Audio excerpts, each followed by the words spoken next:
The way to celebrate, I'll be waiting till we make it. The day to celebrate, I'll be waiting till we make it. Oh,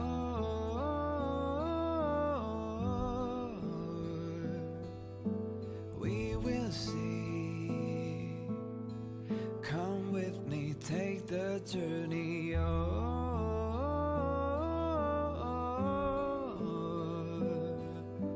We will see. Come with me, take the journey.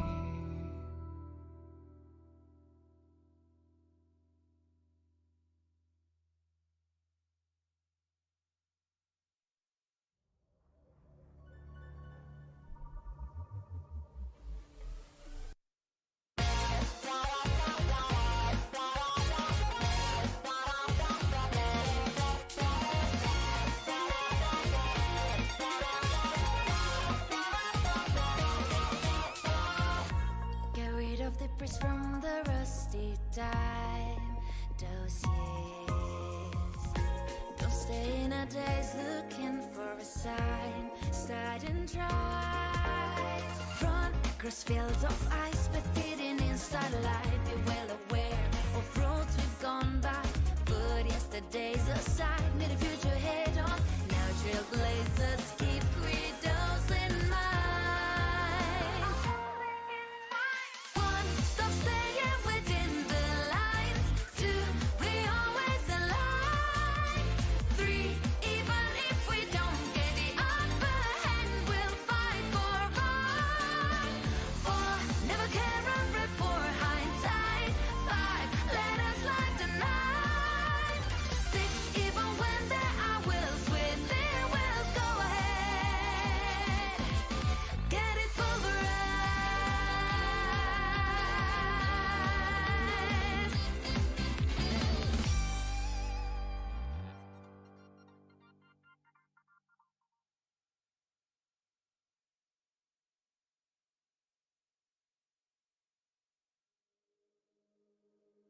过往潮汐，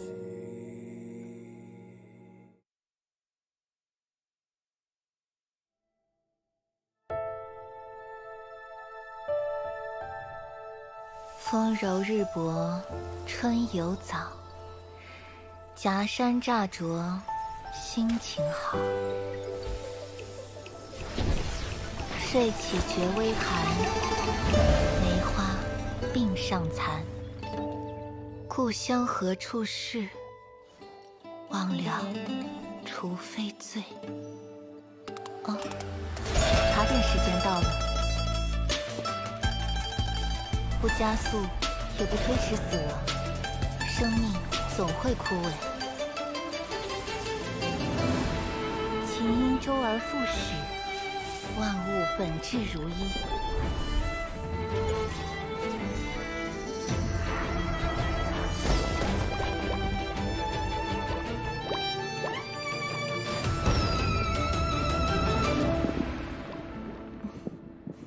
有的时候，等待亦是变化。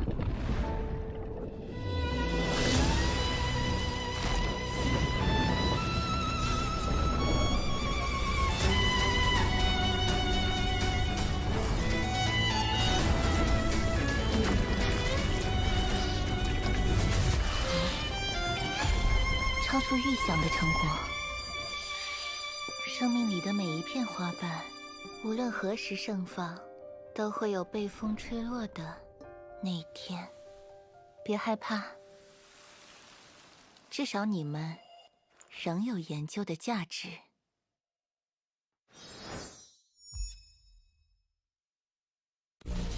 biu 是我运营的产品，我想通过它和更多不懂分寸的人一起探索世界的边界。正是这些不懂分寸的人，也许他们不被理解，任性、固执，甚至疯狂。就是我。但如果没人去打破边界，谁又能玩透世界呢？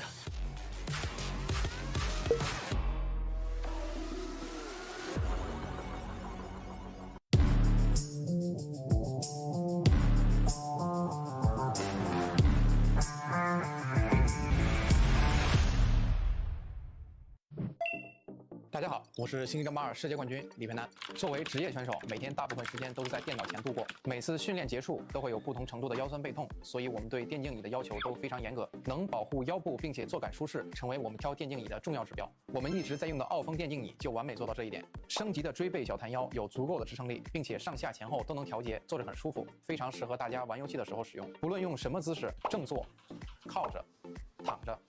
腰托都可以支撑我的腰部，非常舒服。再来坐感，这款还配置了空调坐垫，夏天凉爽，冬天温暖，真的是跟空调一样精准控温。训练久了总觉得闷热，坐垫有3档风度调节，游戏再也不闷屁股了。现在天气转凉了，坐垫同样配置了3档加热功能，让身体一直保持温暖，游戏手感一直火热。训练之余刷刷手机休息一下，玩玩手游，6D 机械手臂可以自调节高度，手臂不会感觉累。同时扶手面很大，即使有大动作也不会落空。相信我，跟我一起选择傲风机械大师电竞椅，你也可以逆袭成为冠军。打开微信，搜索公众号“星际老男孩 SC Boy”， 这里有每日的直播预告、重要的赛事报道、精彩的视频剪辑、有趣的主播八卦、定期的抽奖福利以及爆笑的节奏和评论。关注 SC Boy 官方公众号，365天每天更新，让你与20万猛男一起更便捷的享受我和黄哥给大家带来的快乐。不要告诉别人哟。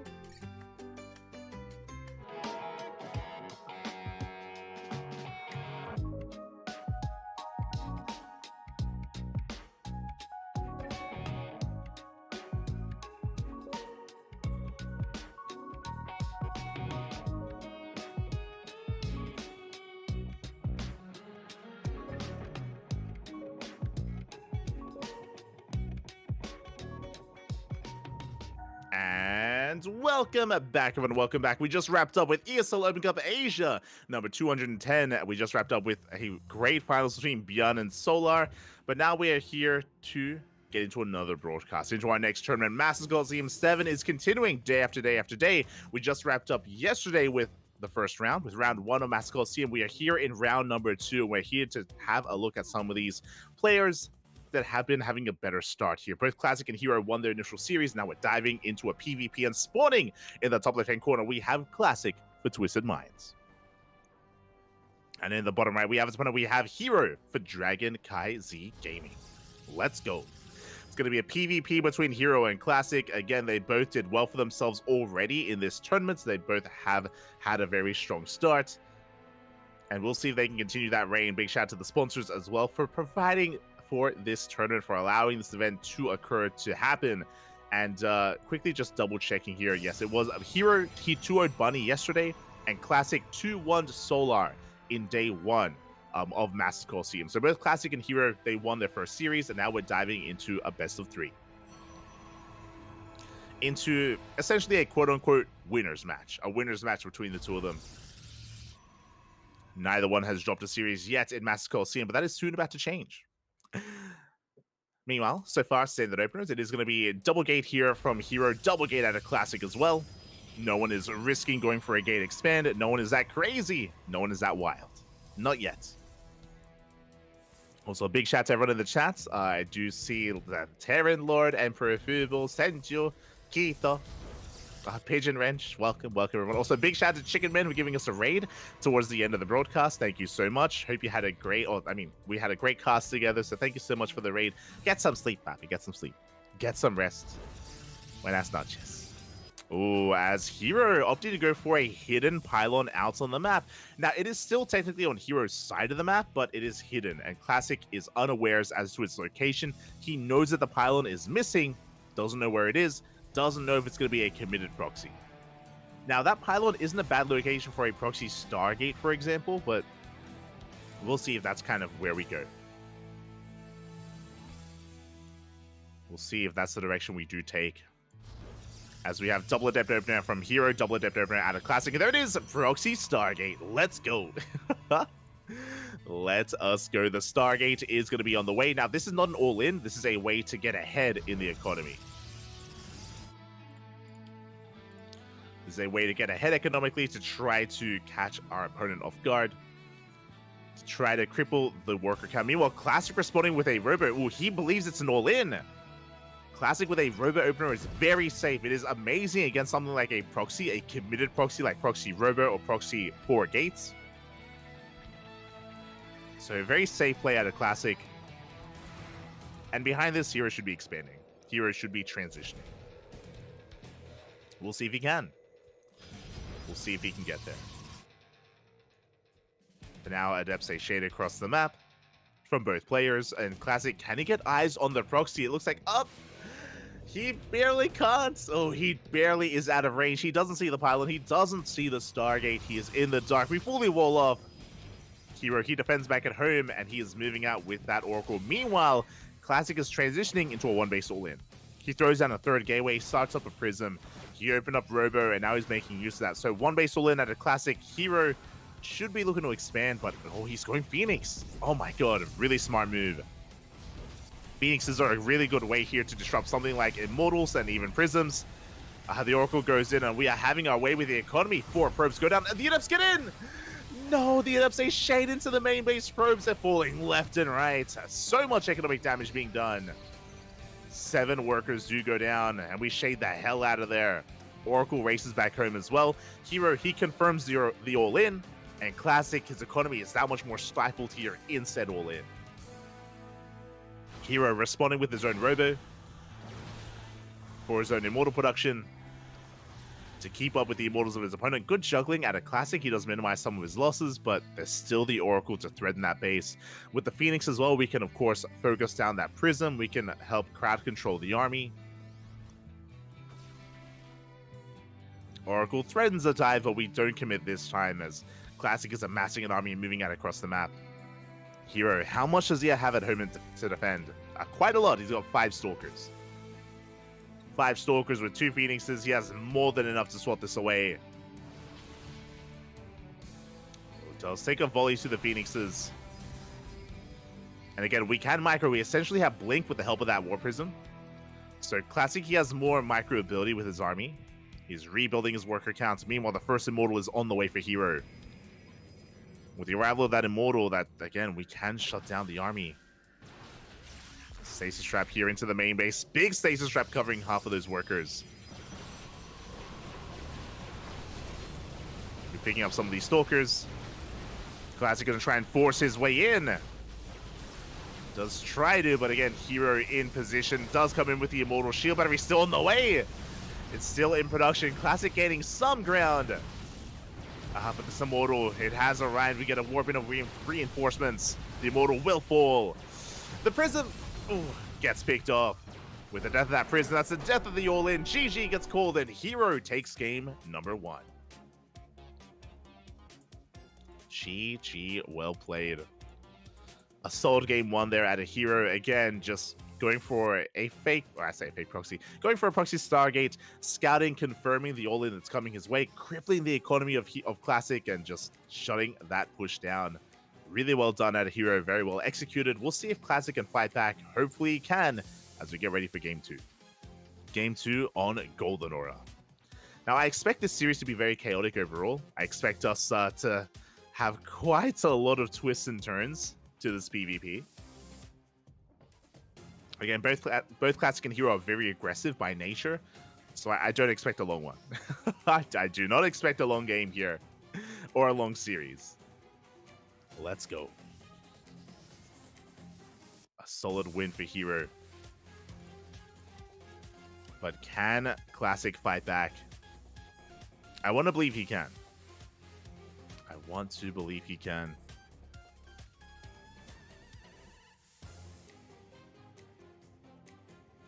Here we go. For now, again, it looks like we do get eyes on the bans, on the vetoes, of course. No big surprises here. Radisson Station vetoed, Equilibrium as well, Hecate, Alcyone. Instead, we have some pretty small maps. Hardlead, Golden Aura, and Oceanborn. Pretty small maps, pretty short rush distance by ground, does favor aggression. And here we go in the bottom right-hand corner. The South Korean Protoss for Twisted Minds. Classic. And spawning in the top left-hand corner, we have his opponent. We have, for Dragon Kaiser Gaming, Hero.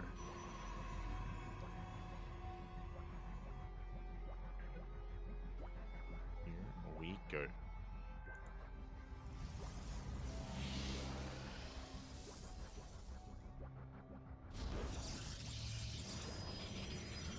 For the time being, the openers are looking pretty standard here. Once again, getting ready for 2 gate openers from both Classic and Hero. Nothing out of the ordinary yet. Probe is moving out for a scout. Do we go for another proxy pylon? Do we go for another proxy Stargate? That is what our eyes are looking for. That is what we are looking out for. Now, Hero going to be moving out. Going for the probe scouts. Does confirm the first 2 gateways. Does get behind the mineral line, and he's looking for that pylon. He's looking for where it could be. As Classic does throw it down in the main base. Does throw it down. Oh, actually, sorry. Cybercore gets turned down instead. Likewise, we're just holding off here on the pylons for the time being. And there it is now on the way.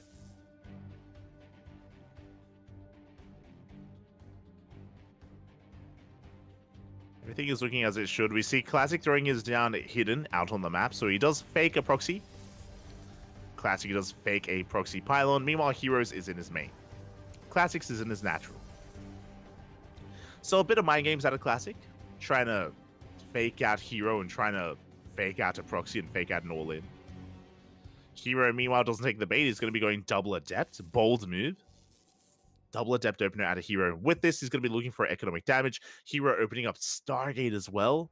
This time back at home. So he's going to be going Adept Oracle. Just like the previous game, very similar outlook.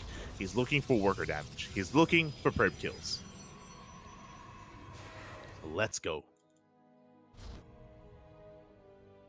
We'll see if he can get it.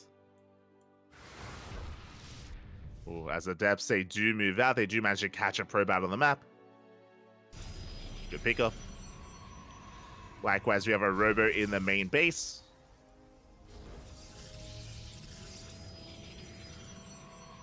And we do see...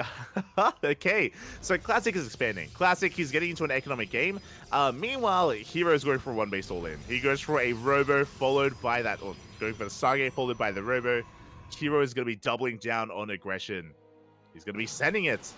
And can a Classic keep up? Ay, ay, ay.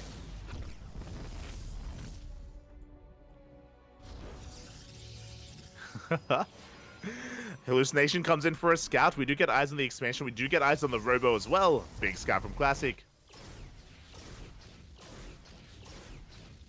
He is aware of what's going on. Oracle going to be coming back. Adept's going to be shading out. Now, Hero, with this fast Robo means really fast immortal production. He doesn't throw down a 3rd gateway, though. So he's just expanding. He's taking more defensive stance. Okay. So Hero, he's not committing. Again, just taking a more defensive approach to this game.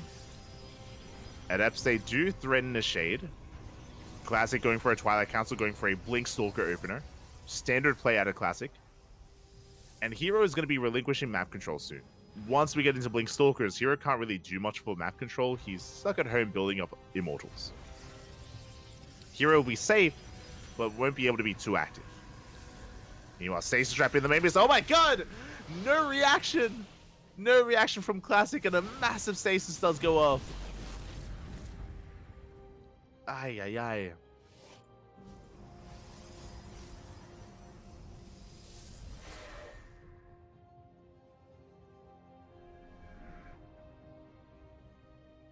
And with that, Hero gonna try to once again move out with more Adepts, continuing his aggression.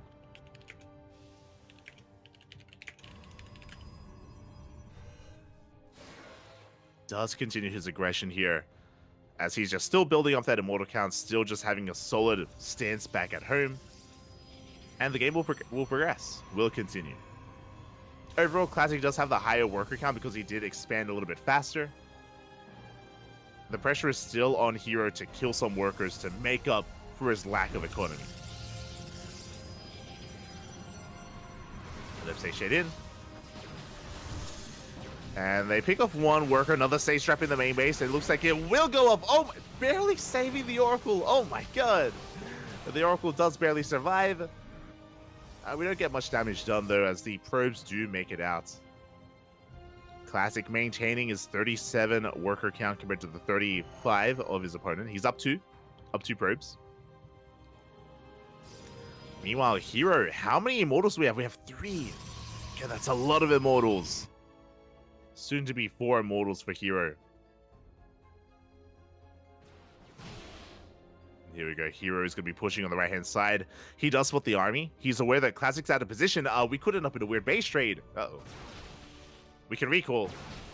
Third base is under fire. It's going to take a lot of damage. Meanwhile, Hero, he doesn't care. He's pushing on forward in towards the main base. And that's going to be a kill, not a cancel on the Nexus. Doesn't get killed. We force the recall. Shield battery goes down. We have 3 Immortals in position. Force Fields, they've thrown away some of these Stalkers. Massive blink. We dive on the Prism. The Prism goes down. But these Immortals, they just focus down every single Stalker. Very good target firing at a Hero. He does pull back with those weakened Immortals. So far, really good micro. He is being picked away at though. 10 probes go down and we clean up all the Immortals. A good cleanup at a Classic. But Classic, he loses his worker lead. But he does have his third. He did keep his third base alive. Let's go.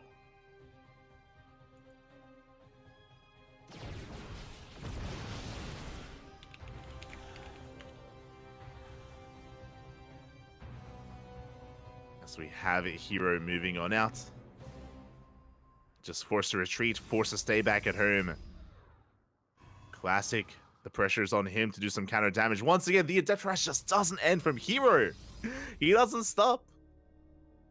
You want Classic maneuvering over towards the main. He's going for the dive. Does blink in. Good force field, but the Immortals, they're on the same side as the Stalkers. Hero's going to shut this down. He will be losing the power here on these gateways. Big D power here in the main base. Adepts, they shade into the main though of Classic. They don't get much done. Forced to recall. But they did force lost mining time. And again, Hero still has his worker lead.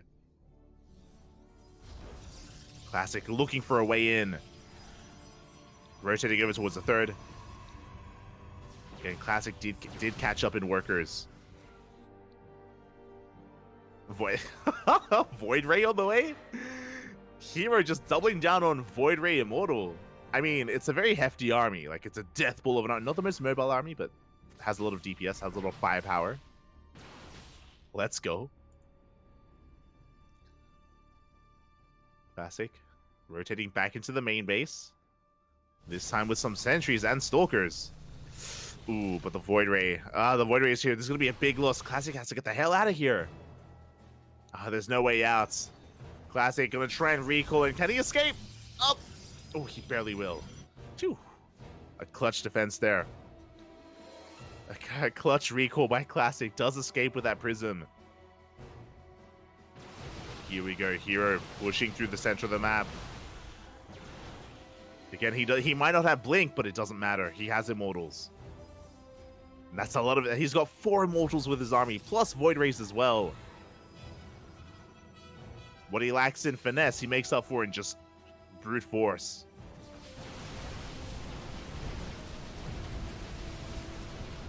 Yeah, we dive on in. Good target fighting once again on that Prism. But the Immortals, they go to town on the Stalkers. And it's mainly a Stalker army. A couple of Zealots are doing a great job buffering, to be fair.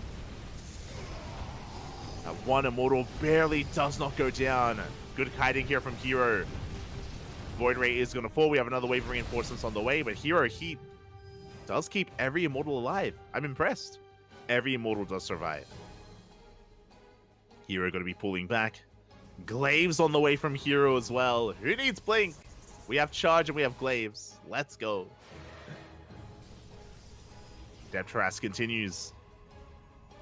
Now, as the dust does settle, Classic, he has been able to catch up in the worker count. He's still being very active here with his Prism. The Void Ray went down, which means we can go into the main. We force a cancel on the 4th base. Good pick off there from Classic. But I still want to say that in a head-to-head fight, I have to favor Hero.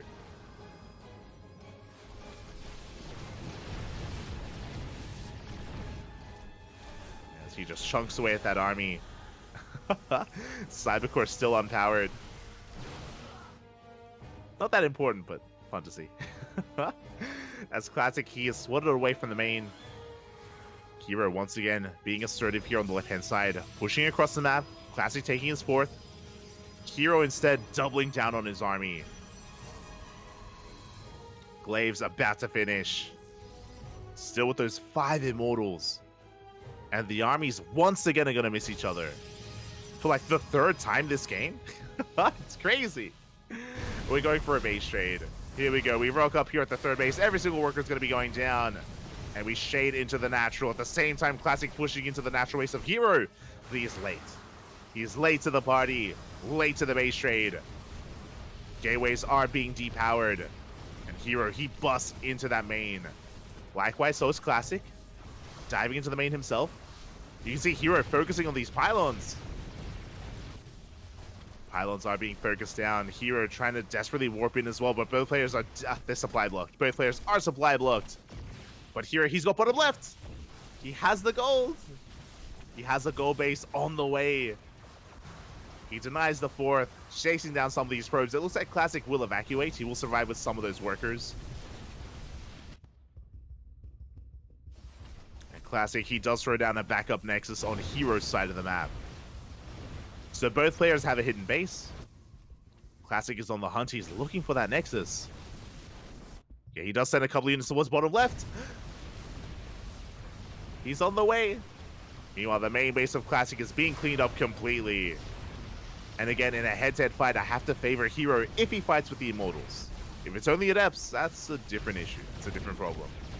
Different story. As we find the Nexus, Hero is running out of buildings. He has to save it. He has to save this base. He cannot give it up.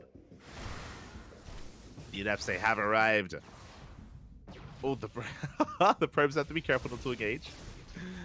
Immortals are on the way. Okay, the base getting up and running. It all comes down to this one big fight. Hero, he cannot shade in, not without the Immortals. He needs everything to fight together. There we go. He's recalling the Immortals towards the bottom left. Big recall here from Hero. His army has consolidated. We can see Classic coming in from behind. He's trying to collapse on this. He's going for the Nexus. He's going straight for the base, but not the wisest of moves here. Boys are being pulled. Yeah, the Archons are exposed. The Archon's going to be going down. Good juggling out of Hero, keeping these Immortals alive. Very good juggling. And with that, he shuts down the army. GG gets called, and Hero will take the 2-0. GG, well played. A solid performance here out of Hero. Very chaotic PvP. We had just chaos ensuing all over the place. We had base trade to end it as well, and Hero does assert his dominance. He is the best Protoss in Korea and does shut Classic down. Now, again, this is still the group stage. Classic is still in this, but Hero has an even stronger result as he is still yet to lose a series. We're going to be going on a short break. When we return, Cure versus Dark. We'll see you soon.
And welcome back, everyone. Welcome back. We just wrapped up with Classic versus Hero, and we have returned with our second best of 3 of the night with a TVZ. A very different matchup here with the Terran versus Zerg with Cure versus Dark.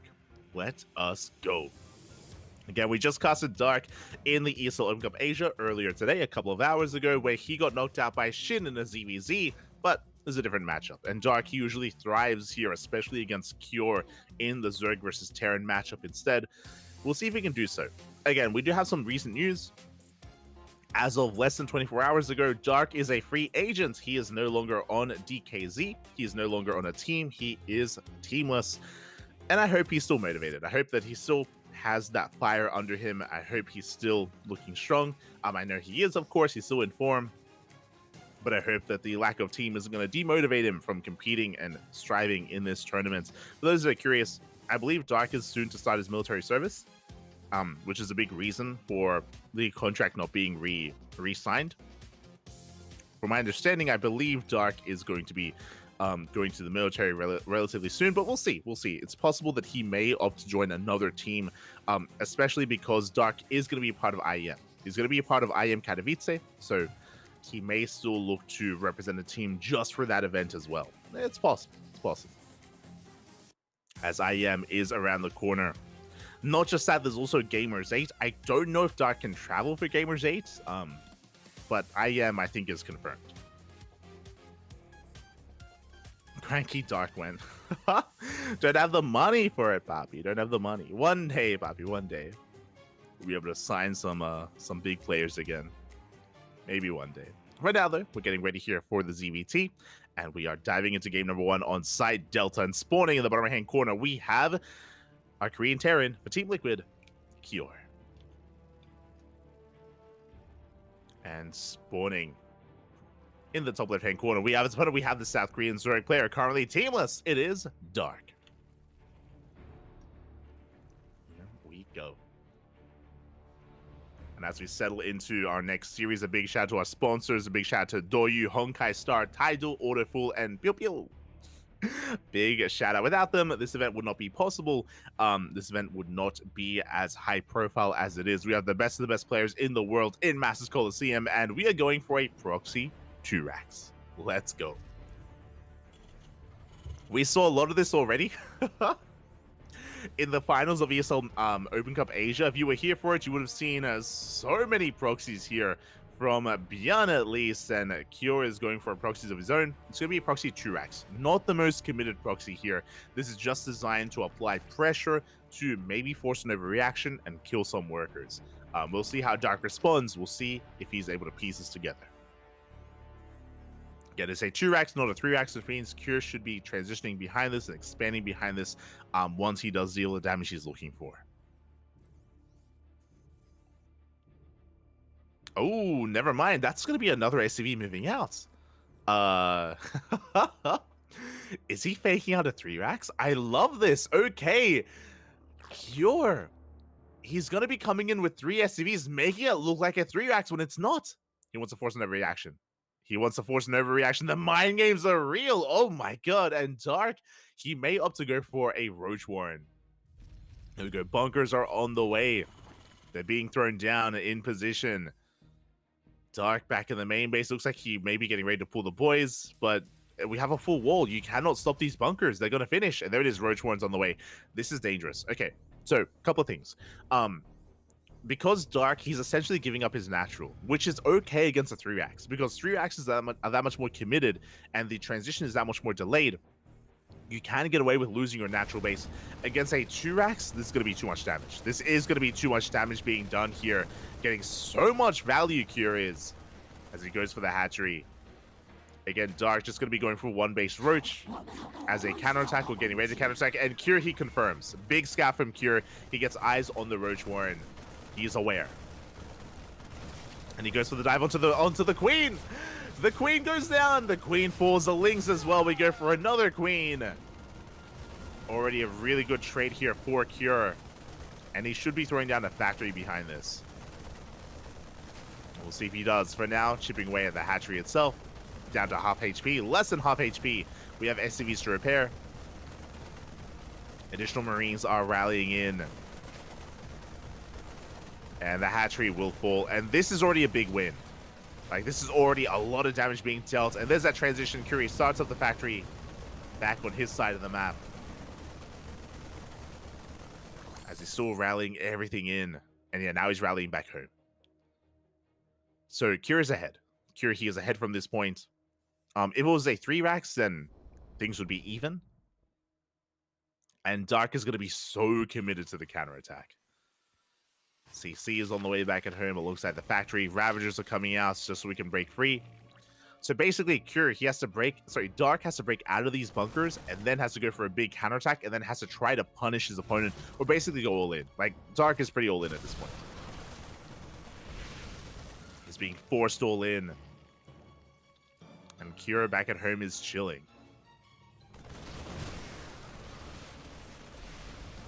While they bring down one of the bunkers at least. One bunker does fall. Oh, Ravager almost gets focused down. Getting clutch repairs here from Cure. Keeping that bunker alive. And again, because this bunker's still alive, we still have not been able to expand. The Marines, they take down a Ravager. Good target firing. And now Dark can take his expansion. Link speed is all the way behind this. Ravagers are going for a big counterattack, but back at home, Cure, he's getting his 2-1-1 set up. He's got his CC, Cyclone, and Banshee on the way. Cure just has so much tech to work with.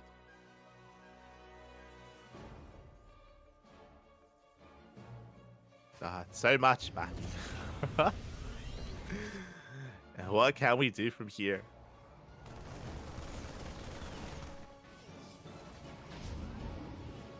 Ravager's going to try and poke in.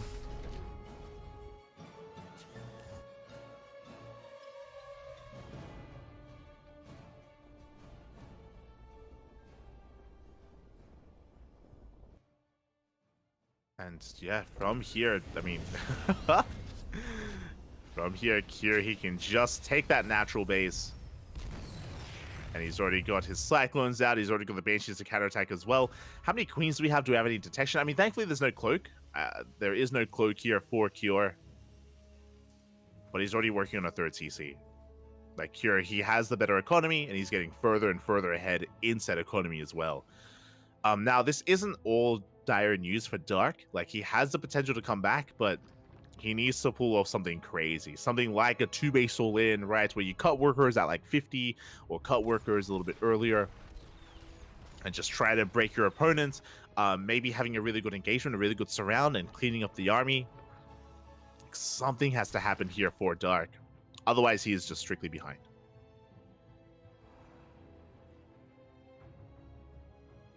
Was we even supply block Dark? Does get supply blocked. It kills the Cyclone, which is nice, but he will lose a Ravager as a result. Not the best trade for Dark. Trading a Cyclone for a Ravager. He's going to be joining up as best he can. He's going to be joining his heart out. Cure going to rotate around with his Banshee. 3rd base is being taken.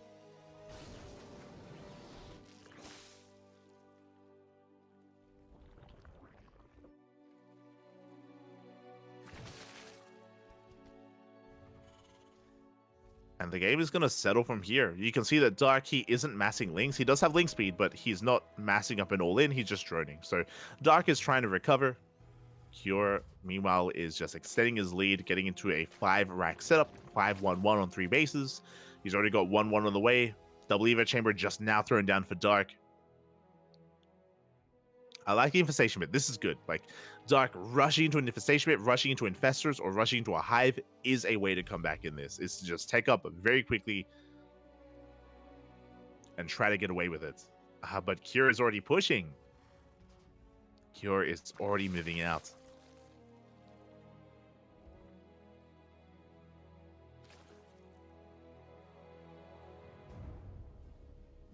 Here we go. It is moving towards that 3rd. So far, unscattered as well. Like, Dark has very little map control, very little map vision. The Marines, they do stem in. They Introduce him into the bases. We avoid the Biles. Tanks are sieging. Ravagers looking very exposed. They bile down. They try to bile down an attack, but they cannot. They cannot touch the tank. Again, Kyrie's had the better economy for so long. He's snowballing out of control here. Shuts down 9 drones. We'll lose the tank. But this is still a good trade here for Kyrie. Even takes down a wave of roaches. Gonna be pulling back. And Dark is knocked down to 2 bases. We have a Banshee on the left-hand side. The Biles. Sure, we get a tank, but at what cost? At the cost of another Ravager, of more roaches. Banshee falls. Cure, his attention is being split.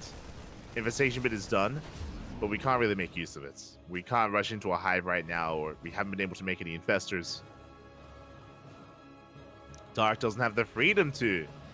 If Cure had left Dark alone, then maybe, but Cure is just being so active, so aggressive.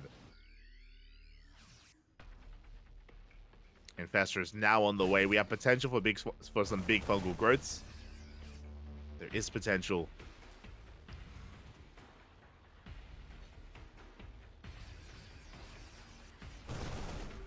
But outside of a big fungal growth, like Cure, he has a massive lead. Bearing in mind, like, roaches are inflated supply, so like, technically, Dark supply is lower than it is. So, the disparity is huge. It's that much bigger, that much larger. It's insane. But Curious main army staying back at home. He's going for drop play, going for a drop towards the main. We have a drop towards the south.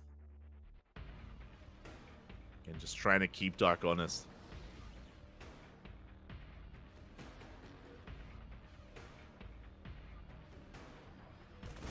Again, so far it is working.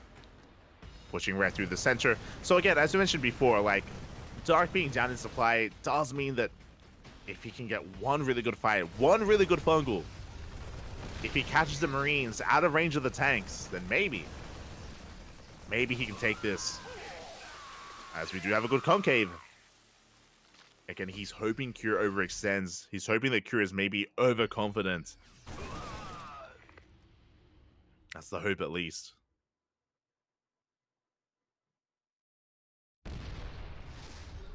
Oof. Oh, God. That is going to be the hope here. As Cure just making sure that there's no, like, tunneling claw of roaches, that nothing's trying to sneak in from behind. 1-1 is done. There's no 2-2 on the way from Dark. Can't really afford it. He's just focusing here on maxing out. Speaking of maxing out, that's exactly what Cure is.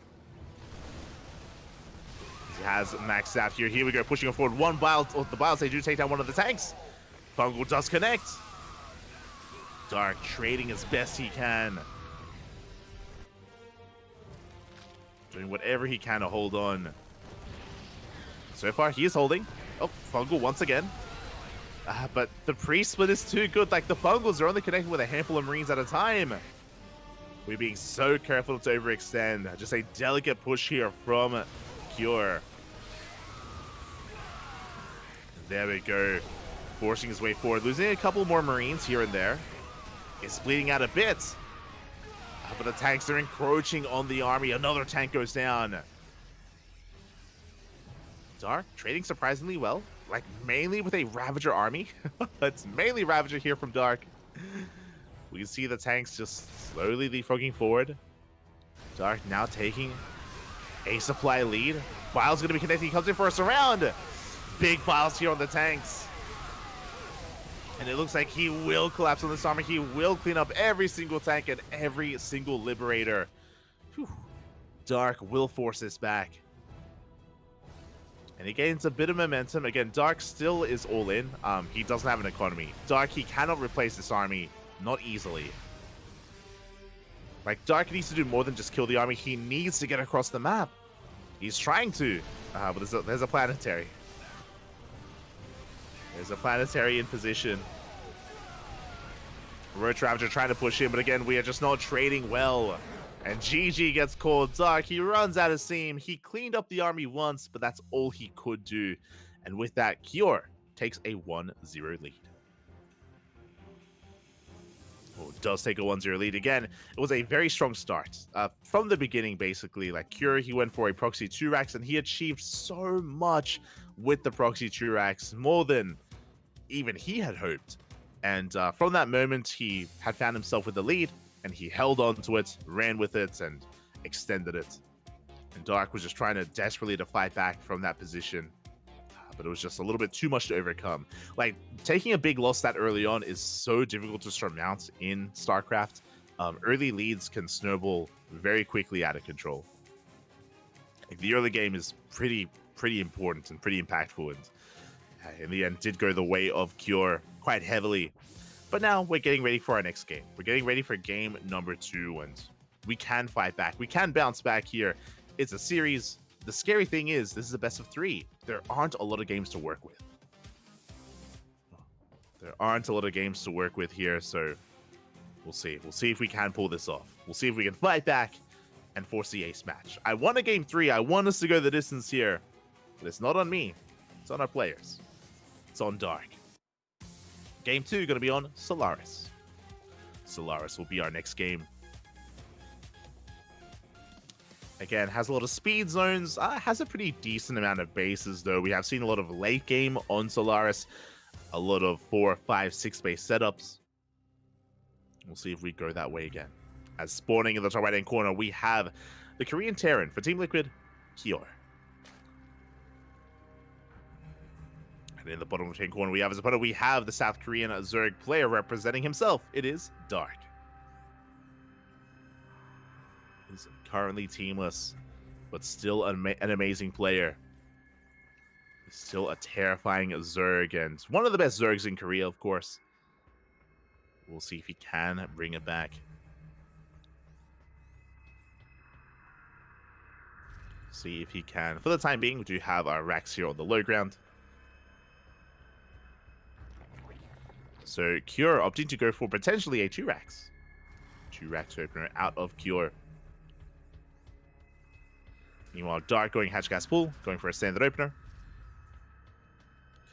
Going for a standard build. And there it is, 2-racks out of Cure. Now, Cure, he has been mixing in 3-racks. He has been mixing it in every now and then, so that is a big possibility for Cure. So we'll keep an eye on him. For now, it's only 2. Oh, I see the SCV.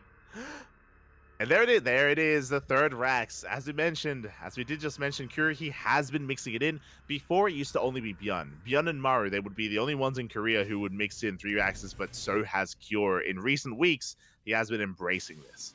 So 3-racks Reaper from Cure. The goal here is to contain. It's to deny the 3rd base, to contain the Zerg on 2 bases, and to maybe even snowball out of control and get some queen kills, maybe get some drone kills, depending on how greedy Cure wants to be. I see Terran Lord. The win rate of 2-racks, 3-racks versus Zerg in tournaments has to be absolutely insane. I never see the strategy lose. True. Very true.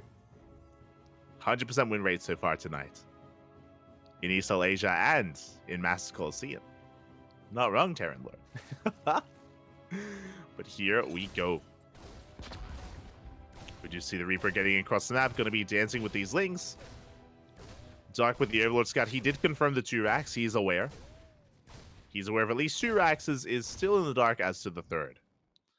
As additional Reapers are amassing. Now, just like how we knew that Cure, he mixes in 3-racks, I'm sure Dark knows as well.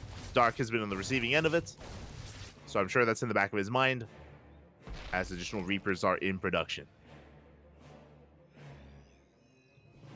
They are on the way. Here you go. The Reaper is going to be dancing with the Queens. They get a couple of pot shots in. 2 more Reapers in production.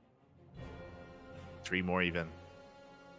And yeah, we are containing Dark. Like, this is the goal here. This is all we're looking for. To contain, to maybe pick off a Queen. Link speed is still on the way, and we go for the dive. Ooh, but we don't get it. The Queen lives, but so does the Reaper. As more Lings are amassing. Cure just building up that Reaper count. Getting higher and higher. And now transitioning. Now throwing down his add-ons, reactors, tech labs into factories. and Cure backs off. And you may be thinking, like, but Cure didn't kill anything. He didn't kill queens, he didn't kill drones, didn't really kill too many lings. True, but what did he do? He contained, and he denied the third. The third is now on the way, and that is enough. That is enough damage to make this worth its while, as Dark is just now expanding. So he's been stuck on 2 bases, and Cure is just working on his own CC, on his own follow-up, and he keeps all these Reapers alive, which means he can gain value with them later on, with his Stim push. Now again, like, these Reapers to support a Marine army, they're often overlooked. Like, they are terrifying. They can achieve quite a lot here. They can achieve a lot. Just to help support, just to help micro, and use the KDA charges to really just mess up the movements of the Ling Bane. It can be very difficult to deal with as a Zerg player. So I'm sure Cure wants to take advantage of that. Again, just building up towards a 2-on-1. What's important is that there is no third CC. I believe it's just a straight up 2-on-1 out of Cure, so a very aggressive build from Cure. Here we go. We are getting ready for the move out, for the push. Here we go. Marines are moving out. This is a little bit premature. I'm a little bit shocked. I'm not too sure. This is a risky maneuver. Risky move here from Cure. Stim still finishing up. It's being very cavalier with this. Maneuvering over. Lings are getting ready for a surround. These Marines are so exposed. And we're going to pull back. We're going to calm things down. We get a tumor, and we back off. But here come the Lings of Dark. And he's looking for that surround. Looking to engulf this army. And he, barely won't get it. Whew. Or will he? Dark. Yeah, he doesn't quite commit. Doesn't have enough. Whew. And that was a really tense moment when Cure, he was playing with fire. And here we go. Dark, he catches reinforcements. This was his moment that he's been looking for. Where the Reapers out of position, and the Lings, they clean up the Marines. They clean up the Reapers. They clean everything up. A massive catch here for Dark. And just like that, Dark, he gains map control. Oh, you can see Cure sighing there. A deep sigh from Cure, knowing that he was just playing with fire there, moving out without his Medivacs. He did not have his Medivacs to support. He was just being a little bit too risky, too greedy, and Cure was punished. He was punished hard. And now Dark, behind this, he can get his Overlords up and running. He can drone. He's got his 4th base on the way. Dark looking good right now. Looking solid. Now we have the Medivac drop, but this is a delayed double drop here from Cure. Is hitting with Stim and Combat Shields alongside +1. That is true, but still very delayed.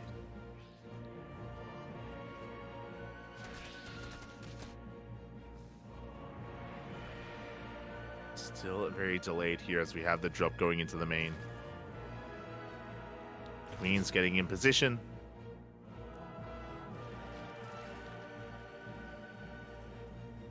Meanwhile, Dark still holding. And we see Dark just getting into Ling Bane, getting into his infestation pit. Should be for a fast Hive tech, and there it is. Hive is in production for Vipers, Adrenal 3-3, potentially even Ultra. Ling Bane into Ultra is on the table. Is something that Dark is quite fond of, especially on larger maps like Solaris. So it is something that Dark can embrace. Meanwhile, Cure, there's a lot of pressure on him to bounce back with this push. Moving forward with his tanks. Does scan ahead of time, does get eyes on these tumors. Oh! And he's going to get a couple of them. There we go. Good positioning with the tanks overall. The creep is still looking solid, and Dark getting ready for another massive surround. It's getting ready to just engulf this army, to collapse on it, and here we go. From behind, from the front, with the queens alongside them. We got a mass surround. The tanks are going to go down. A big cleanup here from Dark. Cure, he saves the Marines, but he loses every single tank. We can see Cure going for a double drop towards the north. He's going to try and split apart the army, the attention of Dark. At the same time, Dark threatening a run by. There was potential with it, but does pull back as the drop comes back in. Oh, good. Oh, very good target firing. Oh my god. Kiora focusing down as many Banelings as he can. Queens are in position. We go for another double drop towards the north, but we have Ling Bane. A couple of workers go down. That's going to be 5 dead workers, which is good. It's a good start. A good start for Kiora. But he still needs more. Meanwhile, we spoke about Ling Bane into Ultra. That's exactly what's happening. Ultra Cavern is on the way. Lings, they do slip into the mineral line. They will get a couple of SCVs. Or even force a lift. Not too bad. Not bad of a run by. But again, Dark, he's very fond of getting away with Ling Bane into Ultra. Now, the downside here is his anti-air. There's no Hydras, there's no Mutas, there's no Corruptors, only Queens. Queens for anti-air, which means drop play can get out of hand. It can, doesn't mean it will. Oh, as we catch some Marines. Good chunk of Marines go down.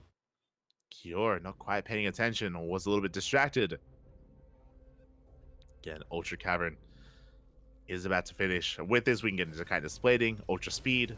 It's still a little bit too early to invest into Ultras without upgrades, but we gain access to it.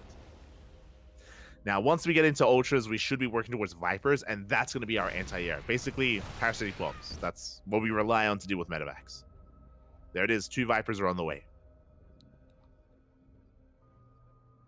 Of course, Vipers, they can be used for blinding clouds and abductions, but power bombs are going to be like the main way to deal with these drops.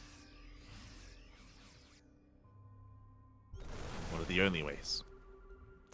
As Kiora still being quite active, you know, getting some tumors here and there, picking up a couple of Marines, sorry, a couple of Lings, a couple of Banelings. Hard pickup. Good trades overall. But he just hasn't been able to go for a main push after losing his previous one. Like, he can only rely on drop play. He cannot go for a big attack. Not anymore. Curie is stuck on 3 bases, and Dark, he is engulfing the map with his creep, with his bases, with his economy.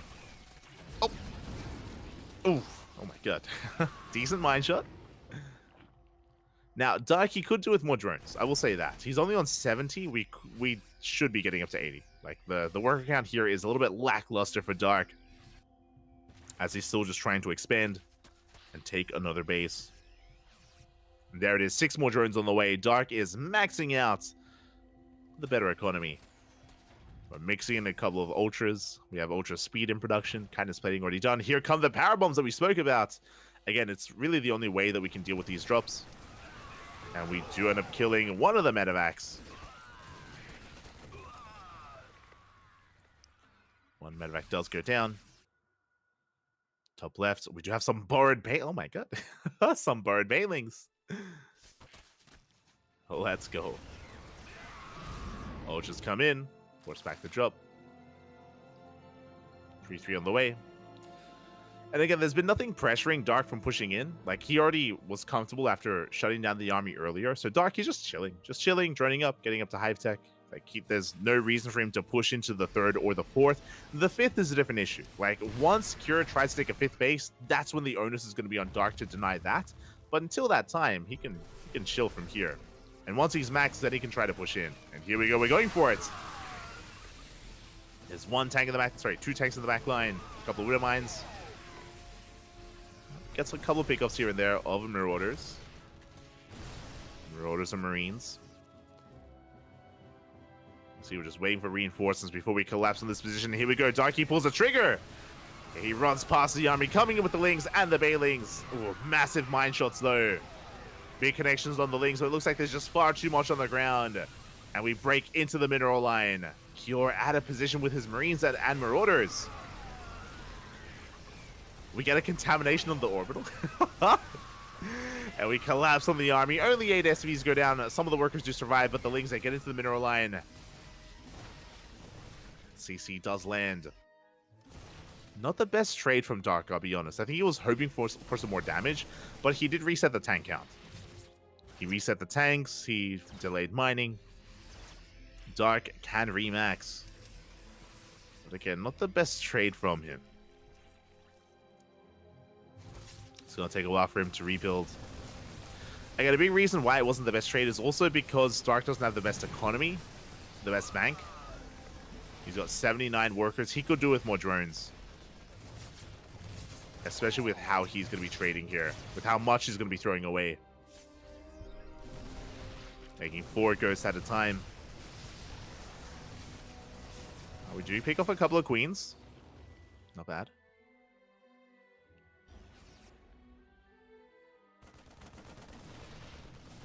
We managed to get a couple of queens here. Oh, even forcing some friendly fire. Power bombs are thrown down. Oh, Ultra gets thrown away. Bit of miscontrol there out of Dark. Losing 1, losing 2 Ultras. Uh-oh. Remember, we don't have the big bank, so these are expensive losses for Dark. Very expensive losses.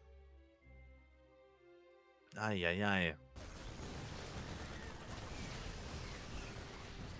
There we go. He's going to be committing once again. Big mind shots. Oh my god. We spoke about this earlier. If we don't have a bank, there's no reason to push in. And Dark, he's throwing away a lot of units. We just have to calm down and deny the 5th, Papi. That's all we got to do. Just calm down. We can work on upgrades. We can spend our money on tech, right? Like a Spire, a Greater Spire, second Spire for upgrades. Infestors. But Dark, he's being a little bit careless here. He's being a little bit too overconfident, it feels. Like, obviously he has momentum and he's containing his opponents. Like, it's a good feeling. But we can't give Cure a way to come back in this game. Not like this.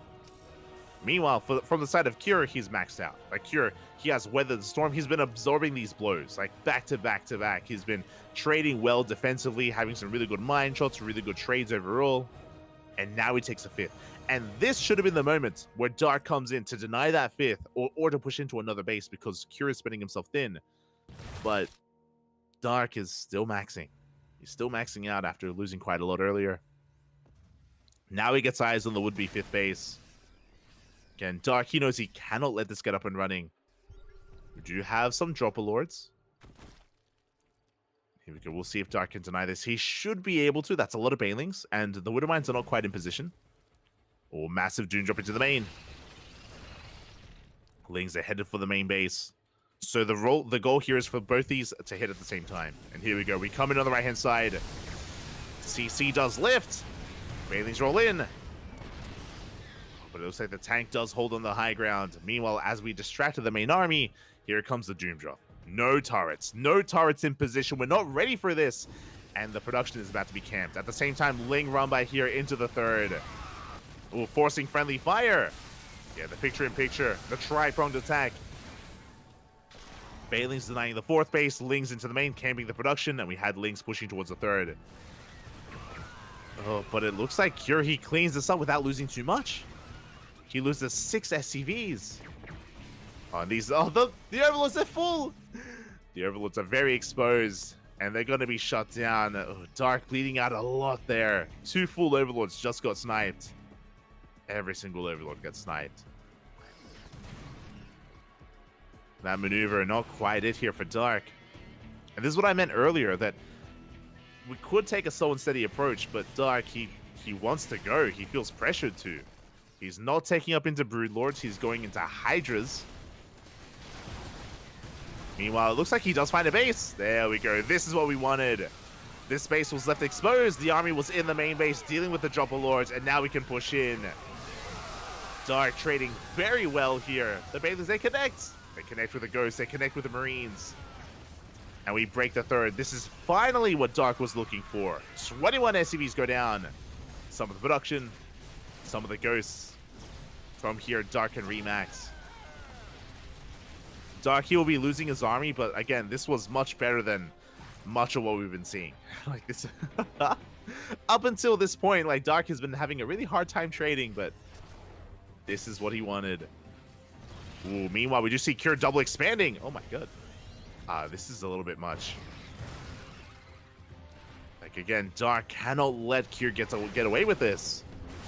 Yeah, the Lings, they do slip in. They get into the mineral line. The mines! Big mine shots. 5 SCVs go down. Alongside the tank. Oh, the tank barely survives. Oh my god, the tank survives. Nidus into the main. Secure bleeding out 6 workers. Denied mining at the 5th and the 6th. Creep is spreading. Looks like the Nidus may finish, but should be shut down. Okay, Nidus does get shut down. Meanwhile, This is dangerous. Cure, he's double expanding, taking his 5th and 6th base. If Cure can get these up and running, then he can soon counterattack. Like Cure, he's been stuck defending this entire time, but he can soon push out. Meanwhile, here comes the Ling Hydra. We get a couple of libs. A couple of Liberators go down. Oh my god, 600 Links have fallen. Was that like 635? Jesus. And again, Dark has been bleeding out a lot. But now that we have Hydras, we can shoot up. And now that we can shoot up, we can shut down this CC. It's going to be killed, not cancelled. Big pick off. Now we have the power of anti-air, which means we can go for another kill on another base. Good yoinks here on the libs. Nice blinding cloud here on top of the army. Yeah, and the Hydras, they just stutter step forward. They focus down the CC. That is 2 bases down in the blink of an eye. Big pickoffs. Big pickoffs here from Dark. Again, he's abandoned the Ultras. It's all about the Hydras. The Ultras, they were okay. They're okay. Oh, big mine shot. Massive connection on those Lings. And we want another base. We want another orbital.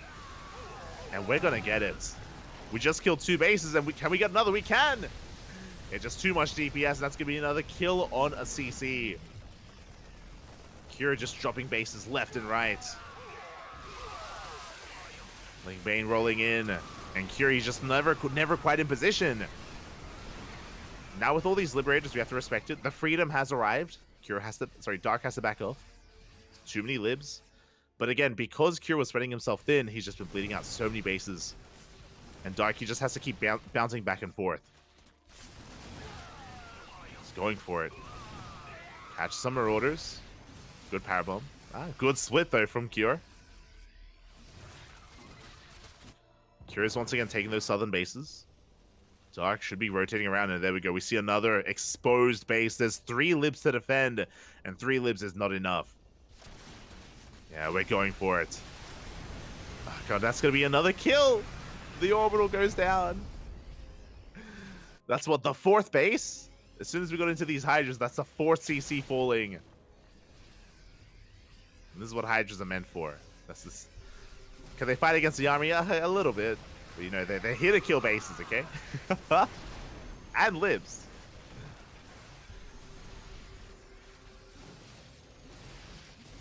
But yeah, it's only been because Cure has been having a hard time keeping up with the movements of the Zerg army. Cure taking a 5th. Dark maxed out. Yeah, coming in with these power bombs. Mass power bomb here on the Medivacs. On the Liberators. Oof. God, that air army is so low. Dark has to be careful not to overextend. He will lose a base. Hatchery goes down. Hatchery does fall. That's going to be 10 dead SCVs. Cure down to 35. And there it is once again. The follow-up power bombs here to clean up what little is left of the air. Oof. Getting 3 lives. Getting a medevac. We're pushing in once again. Should be yoinking these Liberators forward. GG gets called. It's just too much. And Dark will tie it up 1-1. We are going to the ace match. GG. Here we go. Oh. We are going all the way to game number 3 here. Again, it was a bit of a longer one on Solaris. Did go the distance. Ooh. Bit of a more back and forth game there between Cure and Dark. And now we're getting into game number 3. We are going to be getting into game 3. Going to be on Alcyone. Oh. Again, winding it back in that game, Cure, he wasn't, I mean, with his Reaper opener, he was able to achieve some damage, don't get me wrong, but we saw Dark just have some really good fights. That's what it came down to. Remember, things were in favor of Cure until we had that big engagement towards the southern part of the map where Dark just swallowed up the tank, swallowed up the bio army, cleaned it all up time and time again, and Dark, he was able to just maintain map control. And there was a time where Dark was throwing away a little bit too much. Remember, he was bleeding out a lot of Ultras, a lot of Lings, but eventually he made it worth it. Eventually he was able to make it worth his while and trade well enough and cripple the economy. And once he started shutting down bases, he didn't stop. He killed like 5 CCs over the course of like 5 minutes. It was crazy. Base after base after base, we're going down. And here we go. We're getting into the ace match, the final game of this series, and spawning in the top right-hand corner, we have Kior for Team Liquid. And spawning in the bottom left-hand corner, we have the red Zerg player. It is Dark, representing himself, as he is teamless. Oh.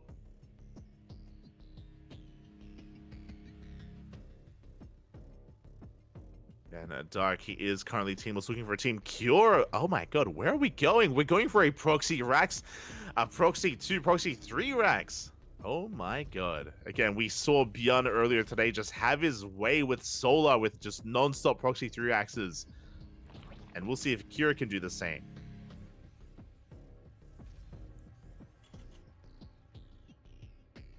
Did two of those OVs not disgorge their lings? They did, but I think we loaded back in. I think Dark, he tried to evacuate the lings once the army arrived. So he loaded back into the overlords and then they got shut down. I believe. As there we go, the proxy 3-Rax is upon us. This is very aggressive, very committed build here from Cure. Dark, he's going to be checking the mineral line. He will mine through it. But he won't check. Oh, he will not check on the other side of the wall. Ay. He checks outside the gold, but he doesn't check over on the right-hand side of the map. So he does not see. Oh, no! He's going gasless. Oh my god, is he just dead? Dark, he's going gasless. He went hatch. So he went hatch, pool, hatch. No gas here. Very greedy build out of Dark. Ay. And Cure is going to be rocking up. He gets eyes on the hatchery. He ignores it. Again, that's just a waste of money for Dark. He ignores the third. He goes straight for the natural. And what can Dark do here? He has queens on the way. He has lings in production. But because there's no gas, that means there's no Roach Warren and there's no Banelings. And there's no Ling speed. Yeah, the boys. You have to pull the boys. That's all that Dark has to work with right now. We have to pull the drones here, and the kiting is just a little bit too good for Cure. Does get surrounded. Almost. One Marine goes down, but this is just too much damage. This is game-ending damage because we get 7, 8, 9 drone kills. We cancel the third as well. The opener of Dark just falling on its face. And Cure takes an economic lead.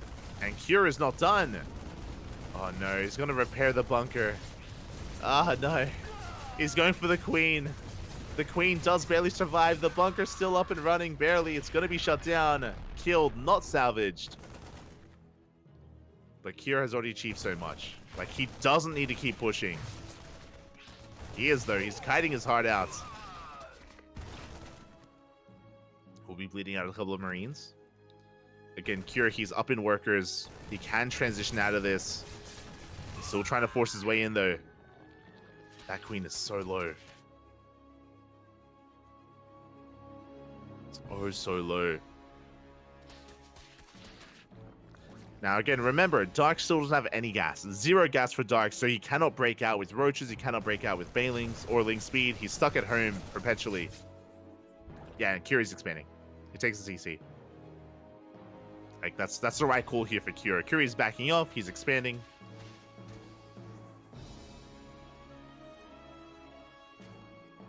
Dark is in a rough position.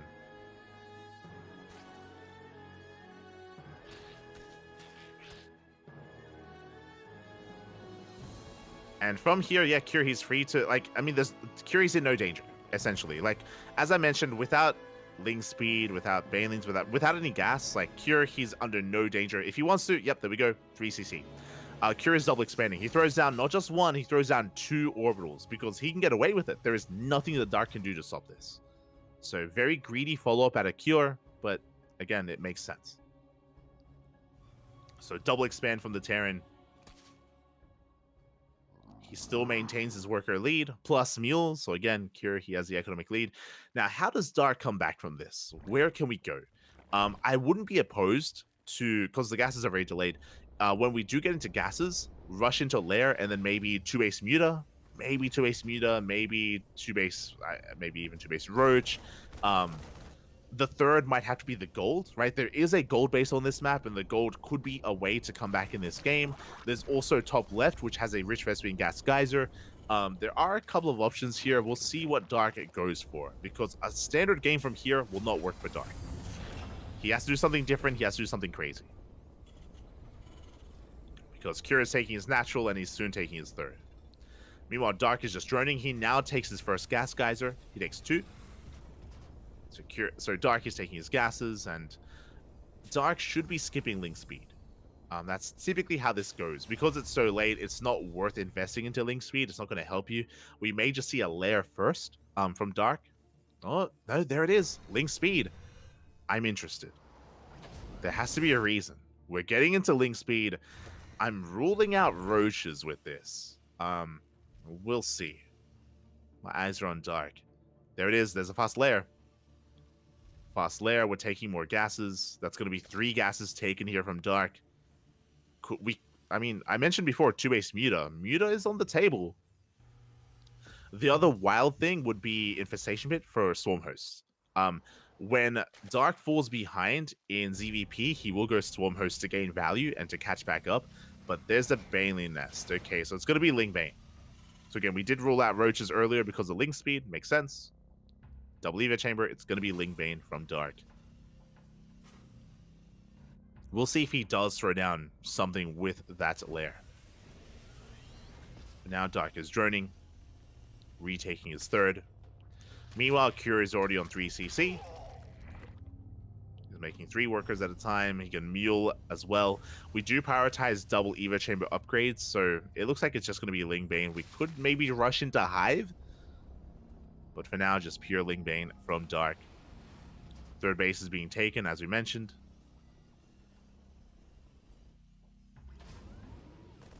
And we'll see where Cure goes from here. Stim is going to be a big power spike. Stim is finishing in 10 seconds. That's a lot of Marines. That's a lot of Marines here for Cure. But he does avoid the Lings. No shot. He's going the long way around. Medevacs are going to get spotted.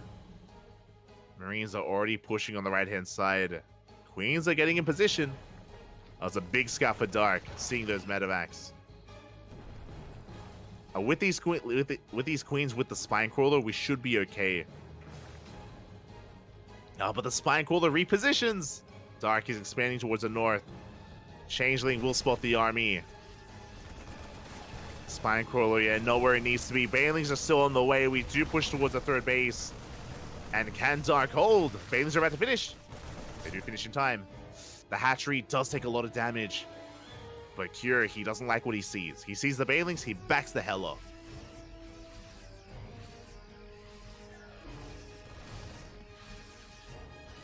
Baneling speed is done. Is what we did use the lair for. Ooh, it's going to be not Lingbane Muta, Lingbane Hydra from Dark. We do go for the double jump. No! Full medevac goes down. And this is the beginning. This is the beginning of the comeback.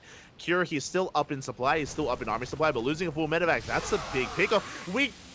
Cure's not looking, takes the Baneling to the face, loses almost every Marine, essentially losing both medevacs. We're bouncing back. We are bouncing back here. Cure slipping up twice now. Here we go. We have a drop on the left-hand side. Dark closing the gap in supply now. He was at one point behind 30 supply, and now is taking a slight lead. Oh, here we go.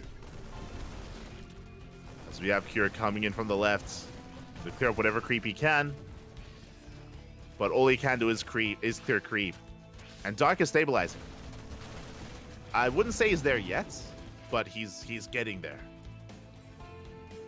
We're on the road to recovery. Infestation Bit's on the way. 2-2. Hydra upgrades. Cure is still committed to drop play. But again, if he slips up, if he loses these drops, it's going to be a rough moment here for the Terran.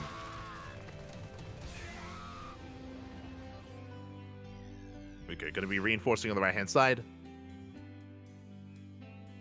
With 2 more medevacs.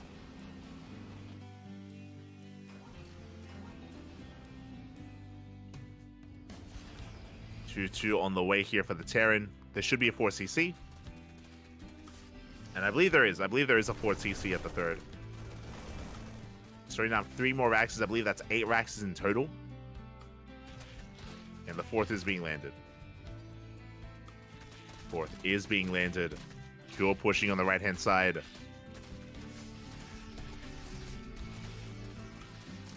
They'll scan ahead of time, but that's a lot of Ling Bane. We're looking for a surround. The mines.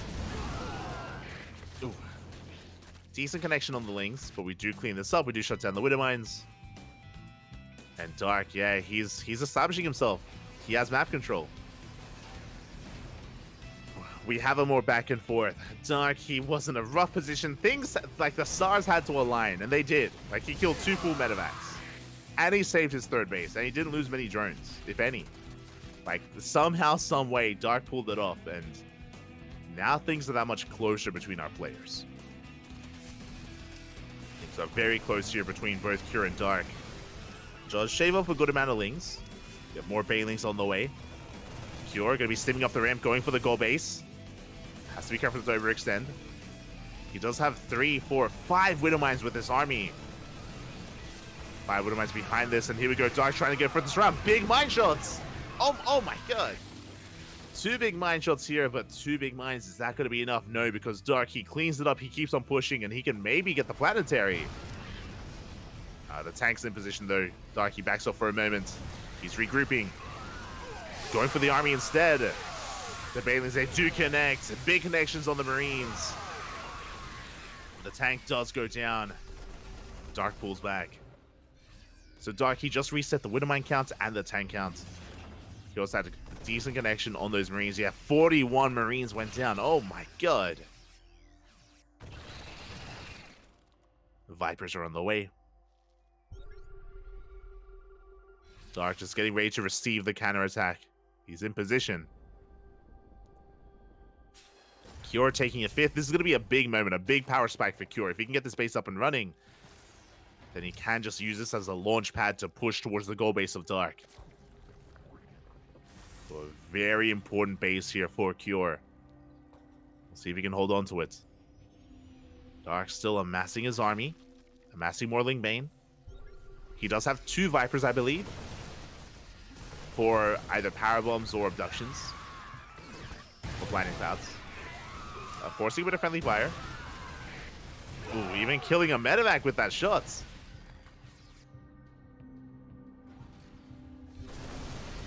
Good mine shots in favor of Dark there.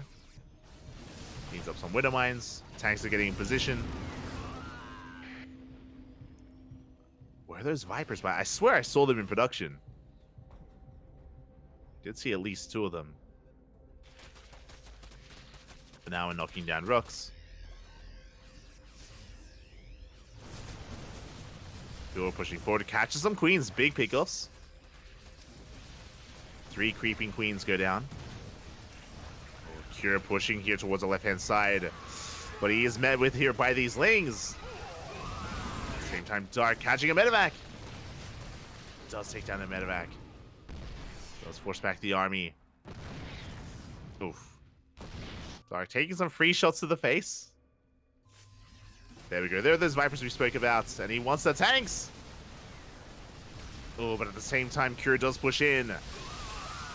And he gets a kill on the hatchery, but he loses everything. The medevacs go down, the Marines as well.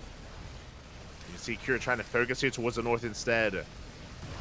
Oh, good mine shots. But there's just too much here. Another good mine shot as well on those Lings. Efficient trades from Cure. But he doesn't get the base. Ghosts are on the way. We should be getting into soon Liberator production as well.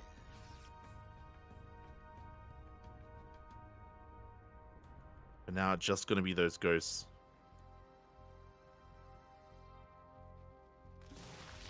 And Dark is getting to Hydra Lurker Viper. The Lunkers, Bappy, they are on the way.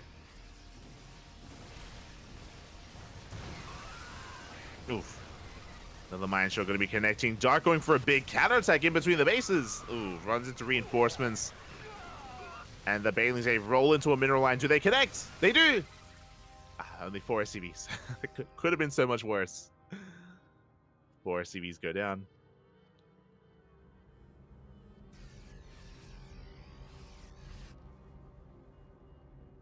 Dark trying to hold on. Also, Cure trying to hold on. Catch some Hydras. Not bad. Nidus on the way for Dark. Let's try to pull apart his opponent. But Cure's on a pretty good economy. He's taking a 7th base right now. Vipers. Oh, they both get sniped. Again, a bit of an overextension from Dark. Big pickoff from Cure. This is the 7th base, which may be shut down, but these Hydras are exposed. Curie does want them. Doesn't quite get them, though. Hydras, they pull back in time.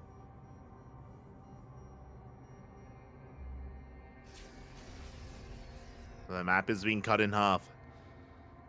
Cure just now throwing down a fusion core and 2 more starports, so he's going into Liberator production. He's getting there.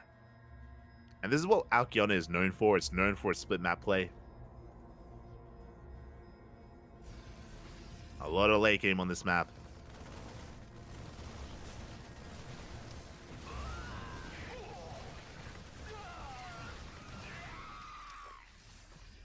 Mind Shock going to be going off, forcing a bit of friendly fire.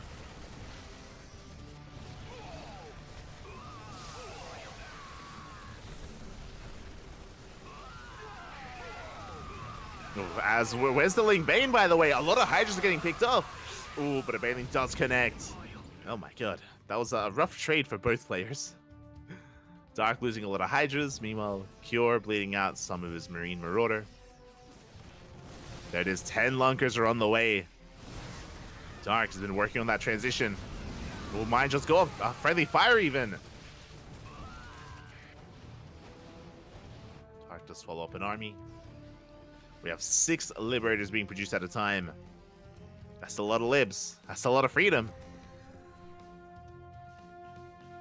Dark, though, focusing his attention here towards the center of the map. Nidus on the way to reinforce, or to evacuate. We'll be splitting up our Lurkers. Liberators to do siege up in time. Vipers were sniped earlier. They weren't replaced. And we just push on and we ignore the libs. We bring down one of them, but even more Liberators arrive, and we cannot break in. There's not enough anti-air. Yeah, big overextension from Dark. The Lings, they do break through, but these Lurkers are so exposed, and every single one of them is going to go down. The Lurkers fall. We did kill 20 SCVs, but Cure, he won the fight. At the cost of his economy. Who comes out better? Dark has a bank. Cure, not as much.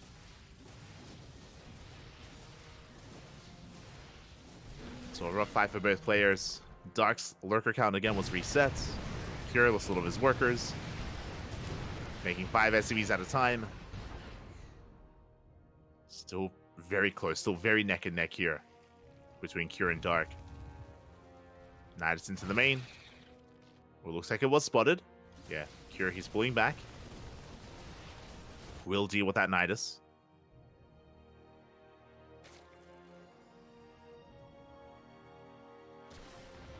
We'll deal with the Nidus Worm. Overseer as well. Scan does get eyes on... trying to get eyes on where the hatcheries are, where the army is. Spire's on the way. It looks like Darky's thinking about Broodlords, but this is a late transition. I'll be honest. Like, this is a late tech choice here from Dark. And here comes Cure with the freedom. Cure, he has a better army. Like, Lib Ghost with Bio to support. In a head-to-head fight, I want to favor Cure, as we saw previously. He can win these fights, and Dark knows that he ignores the army, goes for a big run-by instead, and he will get the Planetary. Planetary goes down, but at what cost? Oh, Nidus finishes up just in time to evacuate. There we go. The Lurkers get the hell out of there. Trading a base for a base.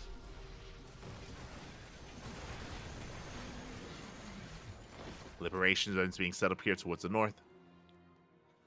Dark trying to take another hatchery.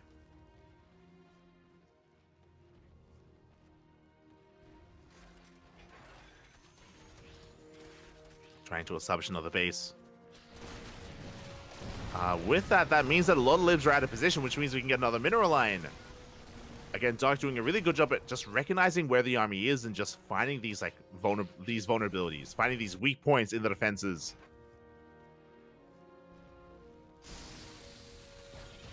As I say that, Kira also getting damage on the cross map with these libs. Does siege, does get 3 drones.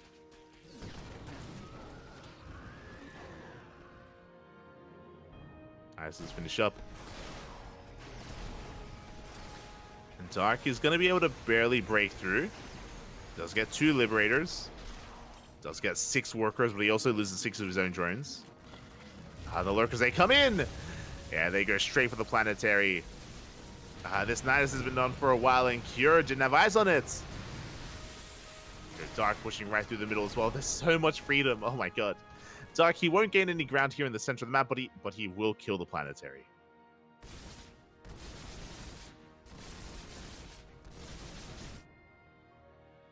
He shuts down the base, once again keeping the economy low for Cure. Cure, he's out of gas, by the way. He has 1.5k minerals, but his gas bank very low. He needs another base. He needs one of these bases up and running. Ideally, both.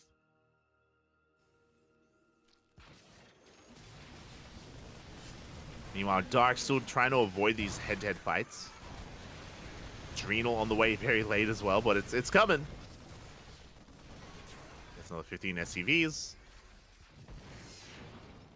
We're getting a couple of power bombs.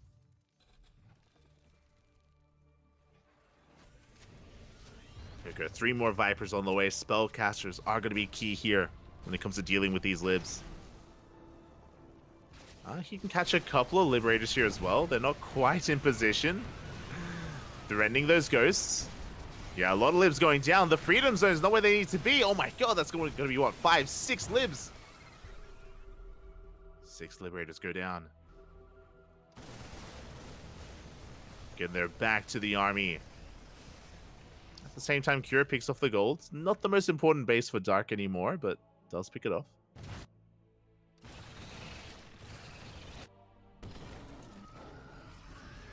I still do favor Cure in a head-to-head fights, but because we're not getting these like frontal engagements, Dark is doing really well just pulling Cure apart.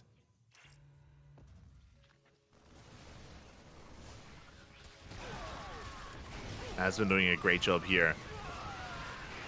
We do up Dutch, a couple of Liberators go down. Lingbane rolls in, we're going for the Ghosts. We reinforce some friendly fire. And I'm getting Deja Vu, we want another CC and we should be able to get it. Oh, he wants the Ghost instead! And too many Ghosts go down. Expensive losses here for Cure. And remember, Cure, he barely has any gas income. He's not mining from gas towards bottom right. Not efficiently. Cure, he cannot rebuild those Ghosts. He is in a bit of trouble.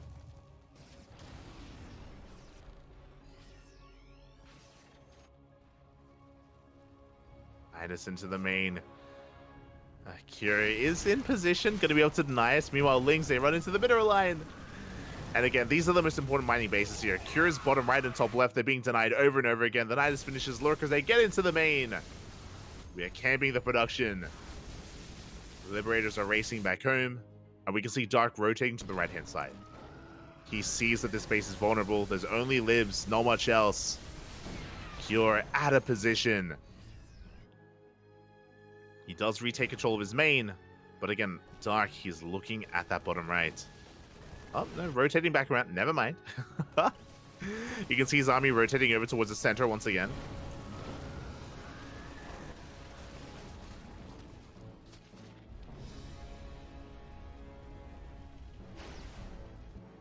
Dark still trying to find a way in. Cure has remaxed, by the way. He has remaxed. I wasn't sure if he could, but gets the base back up and running. He is maxed out. Doesn't have a bank, but we're working on it.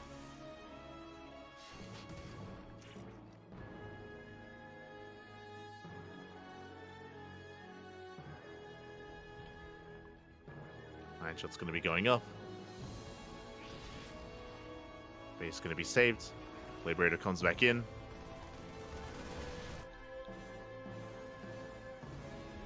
And here we go. Cure finally pushing.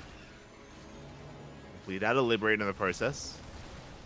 Got a decent amount of ghosts behind this. With an eye base. Dark, he avoids the army, just goes for a big counterattack instead. And this has just been the name of the game for Dark, just avoiding the main army at every cost. Going for these big backstabs. Catches reinforcements, gets a lib.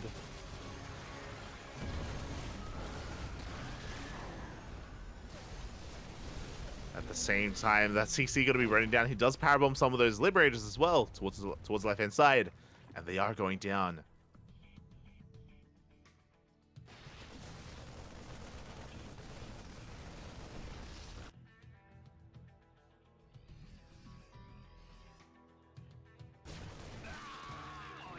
Okay, this entire time, I feel like it almost feels like Cure, he's been wanting a fight. He's been wanting it. He just hasn't been able to get it. That's also the downside of this map, is it's so large, it's so big. It's hard to keep up with the movement of the Zerg player and actually be where you need to be in time.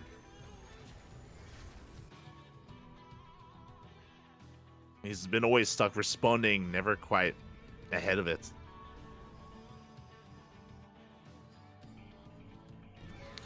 Cure, he does have bottom right up and running, so he's remaxing, has a fresh mining base. Cure, he's sustaining himself. It's gonna be another dead base, isn't it? We're going for the orbital this time. Oh, we don't quite get it. Orbital lives. And Cure, sorry, Dark, he does respect the positioning here of Cure.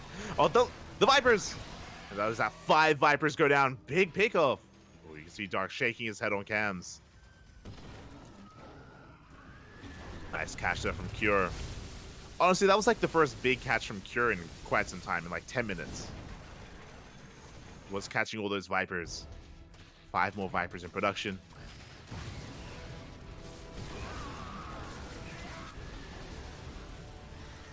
Lings dive in, they take down the CC.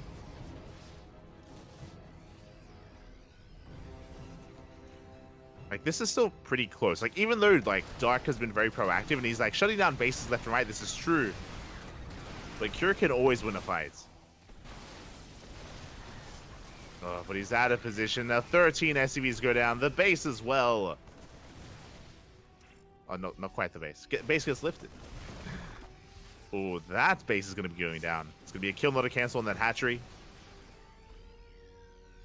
It's 300 minerals down the drain for Dark.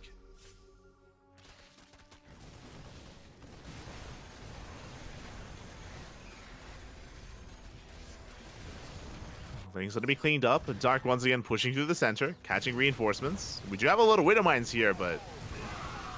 oh, we do have enough to force friendly fire.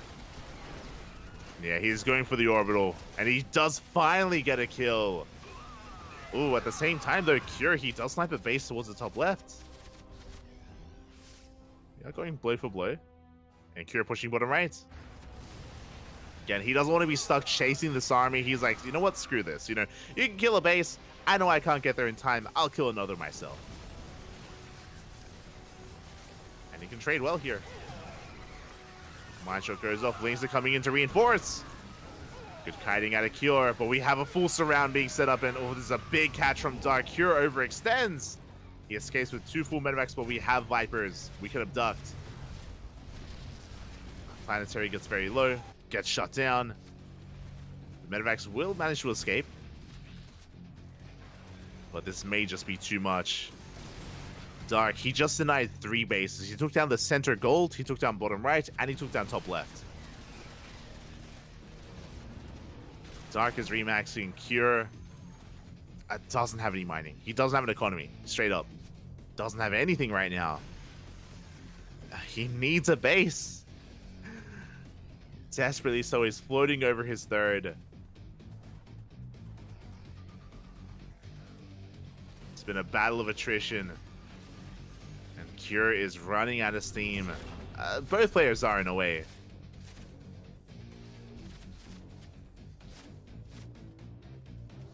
Dark, he wants another kill. He wants another orbital. And he's going to get it. The base goes down. And now Dark can rotate over. Nidus in the main. Lurkers, they get in. Kira just doesn't have the supply to defend.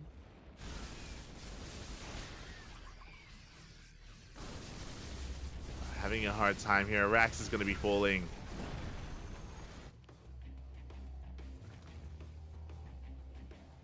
Scan reveals the army. Creep is spreading. More bases being taken by Dark. Dark Luna take top left. He wants Kira's base. This technically there are some mineral patches left at the gold. It's going for it.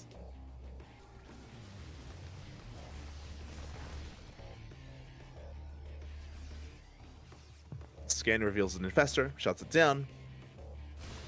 See Dark rotating over towards the left-hand side. Vipers will once again almost overextend. But here we go, we're pushing on in. Mass power bombs here on those libs. Or even doing damage to the medevacs.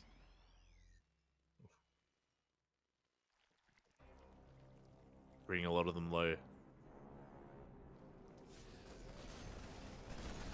Yeah, Curie's down to one mining base. It's one base that's up and running. Ghost doing what they can. Liberator going to be able to get a couple of drone kills. Shut down that lurker. And once again, Darky's going to be committing. Vipers are full of energy. This time we go for some abductions and some power bombs here on the medevacs. Oh, the Bailings, they will connect. The fungals as well, the chain fungals. Let's go. We connect with the army. Darky shuts down the last mining base. 19 SCVs go down and the CC as well. And that's going to be all she wrote. You can see that Cure has nothing in the bank. He's got 48 minerals and 41 gas. He can't spend his money. Doesn't have any money to spend. Again, it's just been a battle of attrition here. Just wearing Cure down over time, over the past half an hour. Cure doing whatever he can to take that other base. At the same time, Dark is also running out of resources, but Dark is taking bottom right. You can see that Dark is taking one of Cure's bases. Dark hasn't mined much from top left, so technically Cure can also double expand. Cure can double expand.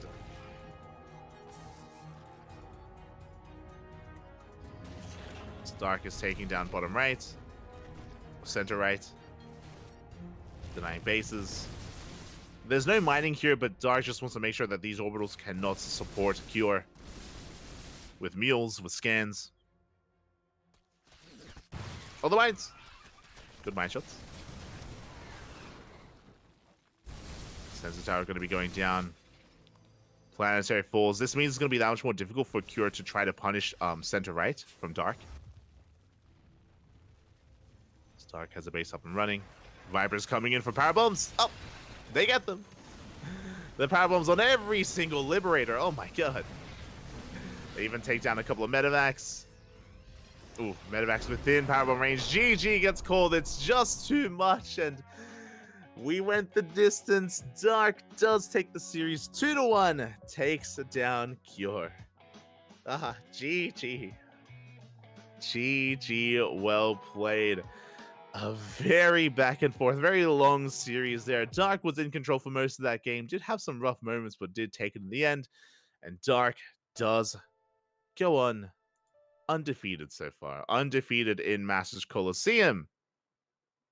With that, we're going to be going on a short break. And when we return, we will have another series here. When we come back, we have, I believe, Rainer versus Björn. Not mistaken. We'll see you then. Or the TBT. See you after the break. Get some water, get some nuts. See you soon.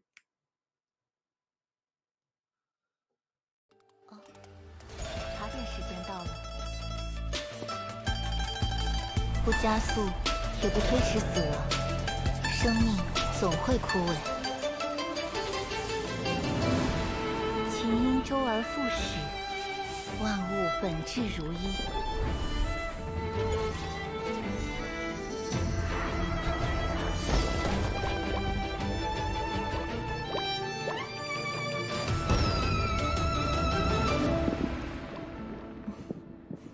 有的时候，等待亦是变化。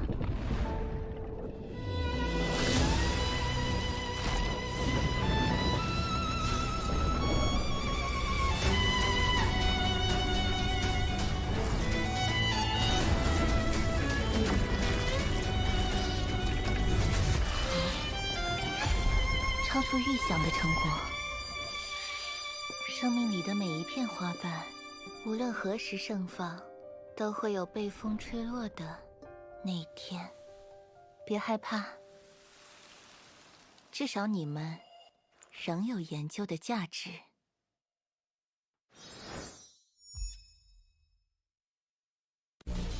biu biu 是我运营的产品，我想通过它和更多不懂分寸的人一起探索世界的边界。正是这些不懂分寸的人，也许他们不被理解，任性、固执，甚至疯狂。就是我。但如果没人去打破边界，谁又能玩透世界呢？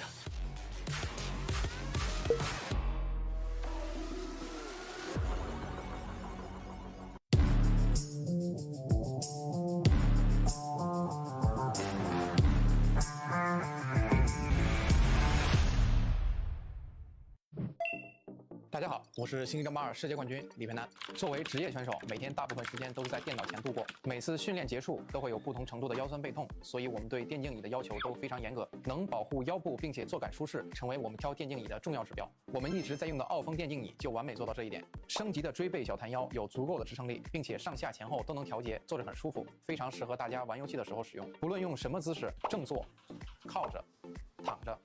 腰托都可以支撑我的腰部，非常舒服。再来坐感，这款还配置了空调坐垫，夏天凉爽，冬天温暖，真的是跟空调一样精准控温。训练久了总觉得闷热，坐垫有3档风度调节，游戏再也不闷屁股了。现在天气转凉了，坐垫同样配置了3档加热功能，让身体一直保持温暖，游戏手感一直火热。训练之余刷刷手机休息一下，玩玩手游。6D 机械手臂可以自调节高度，手臂不会感觉累，同时扶手面很大，即使有大动作也不会落空。相信我，跟我一起选择傲风机械大师电竞椅，你也可以逆袭成为冠军。打开微信，搜索公众号“星际老男孩 SC Boy”， 这里有每日的直播预告、重要的赛事报道、精彩的视频剪辑、有趣的主播八卦、定期的抽奖福利以及爆笑的节奏和评论。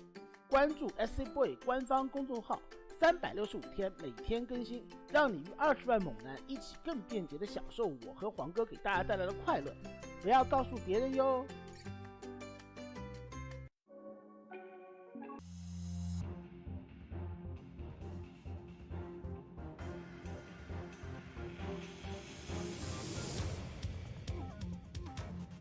And welcome back, everyone. Welcome back. We just wrapped up with a very long series between Dark and Cure. Dark did come out on top, but now we are here with one of the lower matches, with the lower bracket matches instead.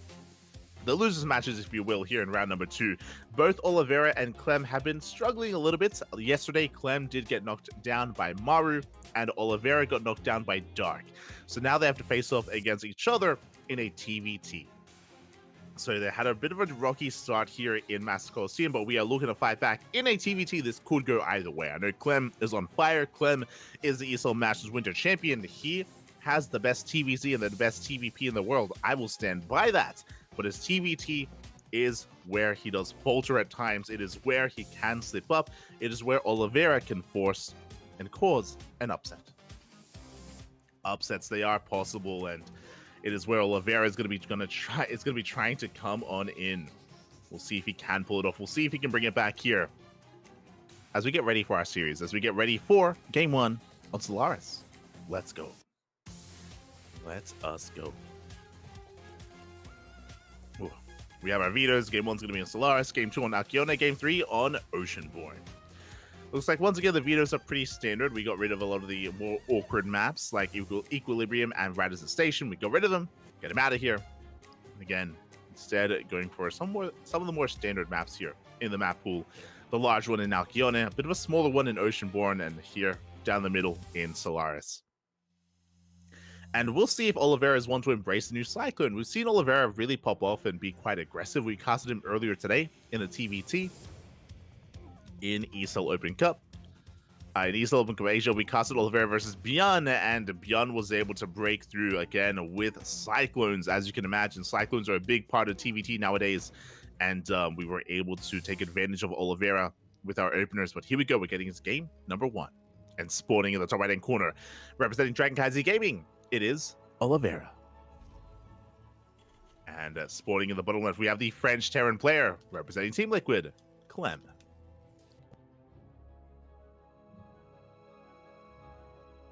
And as we get ready for this, a big shout to the sponsors once again: Honkai Star, Taizu, Doyu, Oreful, and Pew Pew. Shout out to the sponsors for making this event happen, supporting WTL, Kung Fu Cup, Masters Coliseum. It's really cool to see the support, the love from all these lovely sponsors. As we are settling into this TVT, and we've been seeing a lot of TVT recently. We've been seeing a lot of Clem versus Maru versus Ryung versus Byun versus Kior. That's a lot of TVT with Clem. Oh boy, and we'll see if he can bounce back. Again, he did falter yesterday against Maru, but that's Maru. You know, it's the best Terran player and one of the best Terran players in Korea, arguably the best in Korea, arguably. Well, we'll see if Clem can bounce back here against Oliveira. For now, we are going for some mirrored builds. It's going to be double gas from Oliveira and double gas from Clem. Interesting. I would have thought that on a larger map like Solaris, we would have seen a player try to be economic and greedy, but that is not the case. Both players will be aggressive, going for faster factories.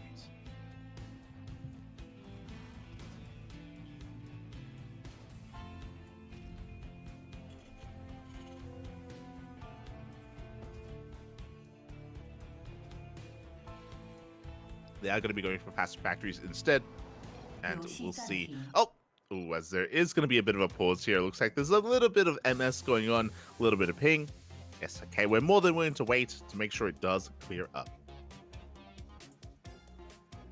We will be lying in wait here, and oh boy, I do see someone in the chat. Chunk, hello. Asking, I'm sorry, but what is this? Oh, well, again, we just kind of dove into it. If you're unfamiliar, Masters Coliseum is a big premier event.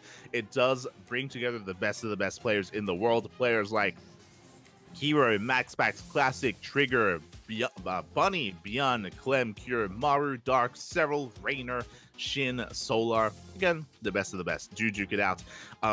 Players have been invited based on their performances in World Team League, in WTL, alongside events like Kung Fu Cup.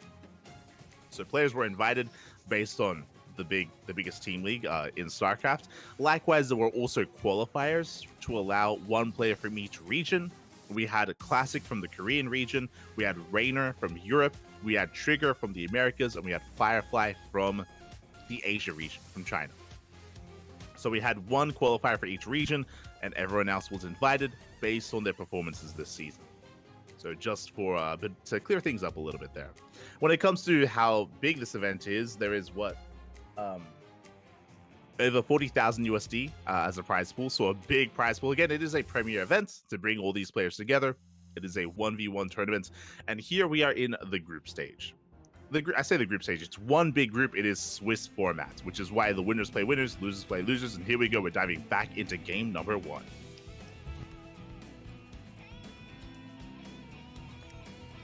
Diving back into game 1, and so far, again, mirrored builds. Both players did open up double gas.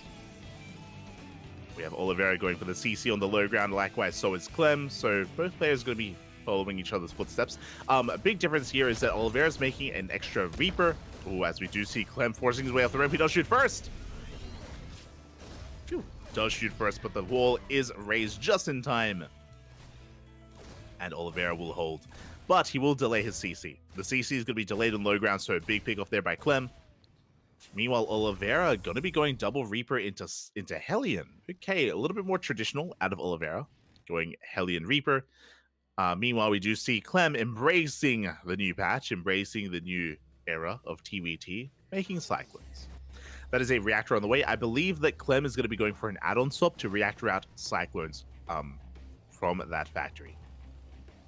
Meanwhile, both players working towards their starports as well. Typically, Clem does like going into a medevac first with his starport to go for some Cyclone harassments and a Cyclone drop follow-up. And there it is. There's that medevac on the way. So again, Clem, he's in love with being hyper-aggressive with these Cyclones in the early game of TVT. And it can be quite difficult to deal with. Like, this Cyclone job can get a lot done. There we go. We have 2 Cyclones. We go for the add-on swap, and we will be cranking out 2 more Cyclones at a time. Medevac is on the way, and Clem is looking to move out. Meanwhile, Oliveira is taking more defensive stance. He has an abundance of Hellions and Reapers, and Oliveira is going for, again, a more traditional form of TVT, going into Biotank. Now, that is what, 5 Reapers and 3 Hellions. This is a pretty hefty army. The goal here is to break through. Oh, the drop was halfway across the map, which means we can get into the mineral line. SCVs will go down. A massive dive here from Oliveira, getting 2 SCVs so far. Cyclones have been dropped. Good juggling here from Clem, keeping the Cyclones alive.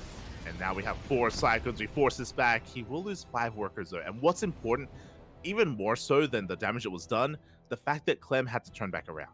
Clem, he had to delay his drop, had to race back home to defend. That means Oliveira has time to build up his tank count and build up his marine count. So a very successful push there from Oliveira. Gets 5 workers, which is nice. Oliveira has a 3-worker lead. More importantly though, he's got tanks.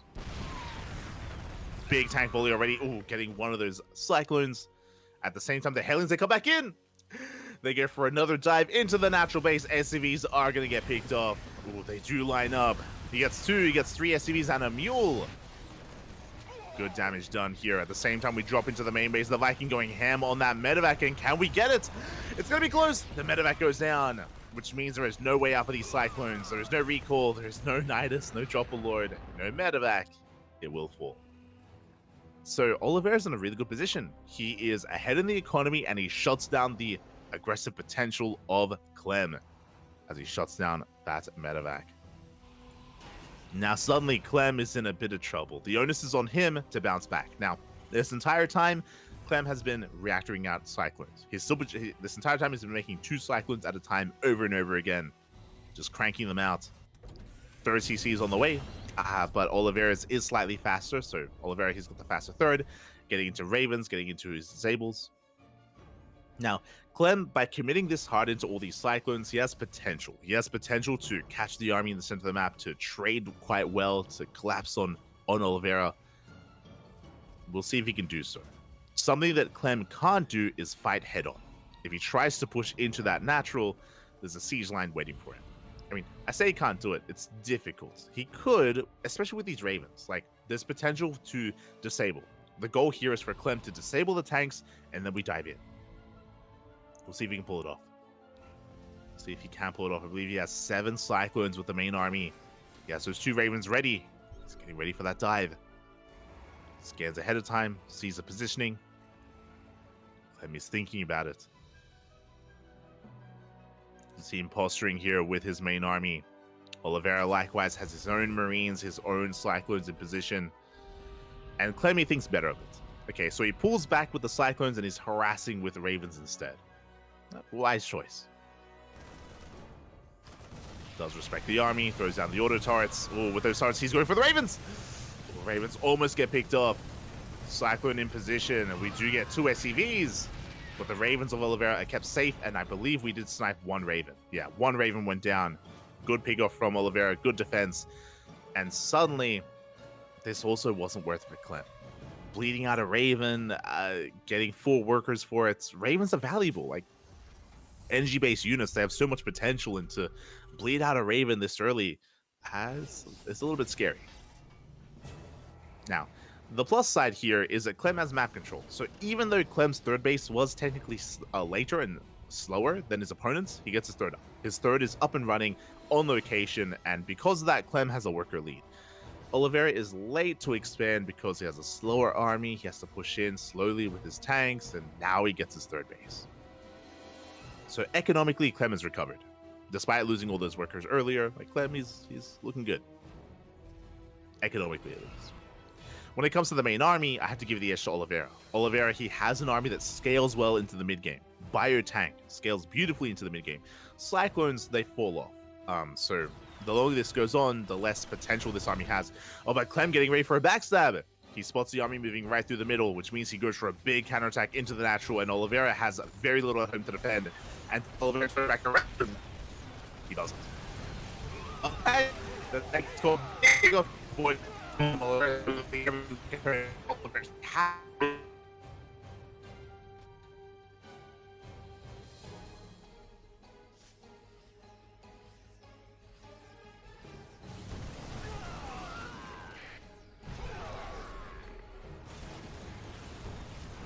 this point, so much damage being dealt. He does deny the 3rd, but Clem, he evacuated his 3rd base. The 3rd is not enough. Show us the 3rd. Oh, big anti-armor missile. A big anti-armor missile in the army. Big disables as well here on the tanks. And Oliveira, we gotta go. We have to send it. Takes down one tank. Gets more disables off just barely. But there are so many tanks on the high ground. The boys are being pulled.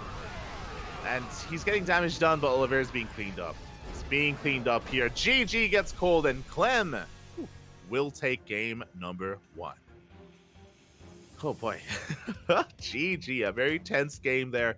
Again, Clem was in a lot of trouble. So much was going against him.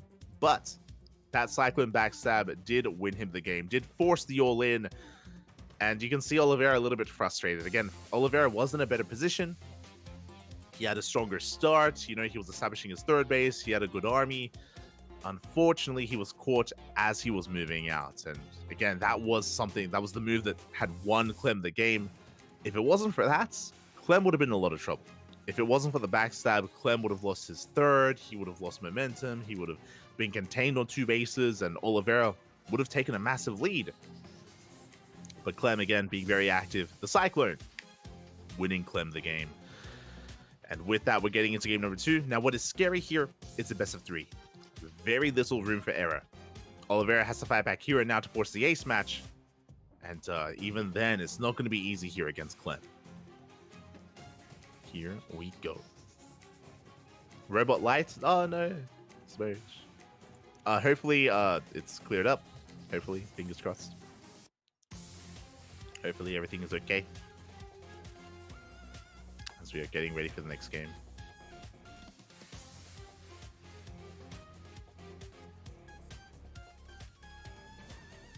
We are going to be getting ready. Hopefully it wasn't like during a big fight or anything like that. Fingers crossed. As we are getting ready for game number 2 on Alcyon, and here we go. We're diving on in and spawning in the bottom of the head corner. We have the French Terran, the Chinese Terran player. It is Oliveira for DKZ.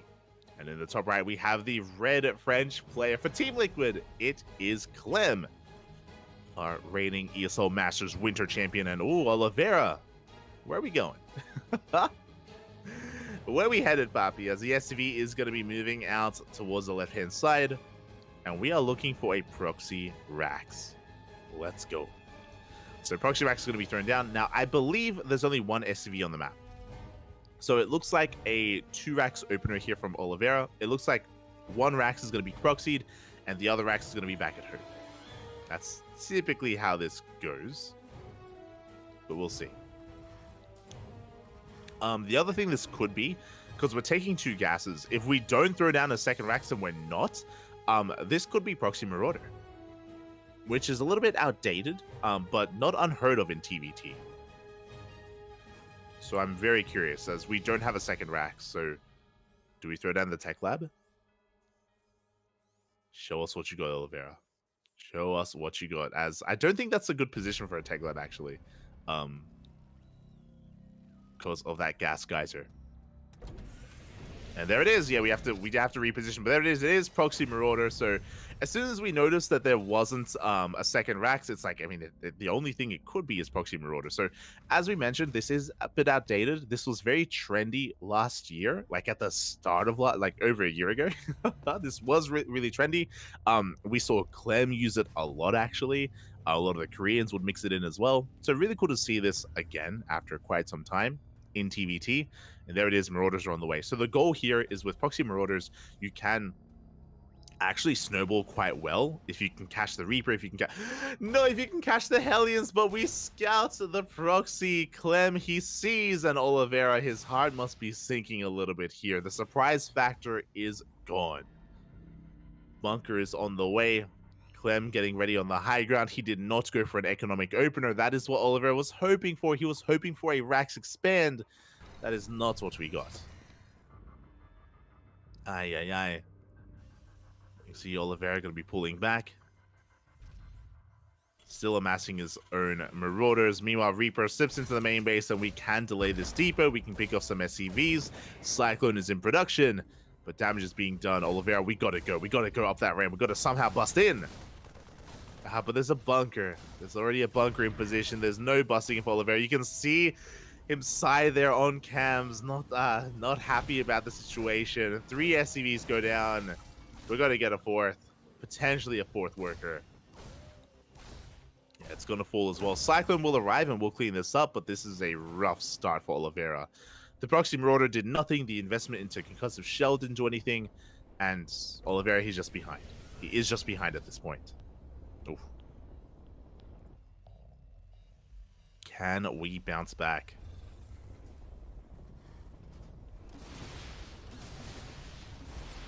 As we try to gain some high ground vision here with that Rex. Did he get some hits in? Oh, we do pick off a Cyclone. Nice pick off there from Oliveira. Good start. Clem being a little bit too cavalier there with his control. Oh. As it looks like he loses a second Cyclone. Not bad, yeah. You can see Clem shaking his head. He had some miscontrol earlier, and as a result, Oliveira, he's getting some value, which is really important here. Like, Oliveira is behind, and he needs something to go his way. And this is something, you know? 2 Cyclones, a Depot. Oh, God. But the Reaper comes back in. We delay the racks. Oh, we're getting more SCV kills as well. Oliveira going for a drop into the main with his Medivacs. Get some damage done on the Medivac of his opponent. Pushing further in. He can, of course, juggle the Marauders into the main base as well. Boys are going to have to be pulled. Deeper going to be falling. Oliveira, he's gaining ground. This is going to be a tight hold here for Clem. He's got 2 more Cyclones on the way. Good juggling. Does break the lock-ons. Does avoid some of those shots. And additional Cyclones have arrived. It looks like Clemmy will force this back. Just barely. And now he can expand. And again, Clemmy's up, what? 8 SCVs? He's up 8 workers right now. Landing his natural base. Meanwhile, Oliveira's is still being morphed into an orbital. Clem is still ahead. Which is why stuff like this is necessary. Yeah, we land the racks. We have to delay for as long as we can. We need to slow Clem down. Banshee's on the way. Let's go. Cloak Banshees at that. Oliveira doing everything he can. Can we pull it off? Can we bring it back?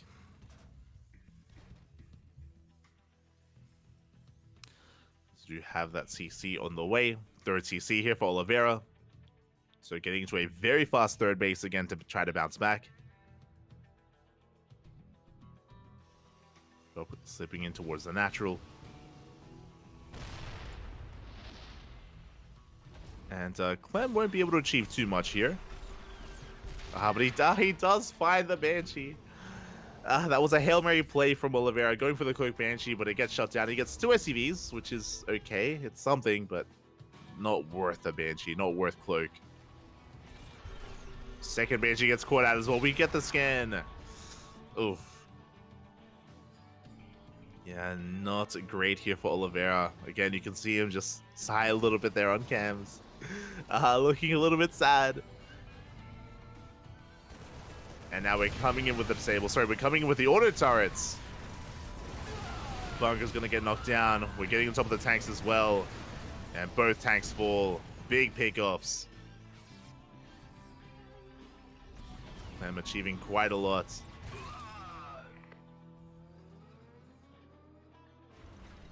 Can we bounce back? Can we bring it back here? I mean, there's always, in TVT, there's always like drop play. There's always like outpositioning your opponent with tanks. Like there's always a way back in TVT. But it's still not going to be easy here for Oliveira. We got 1-1 on the way. 3rd CC finishing up here for Clem as well.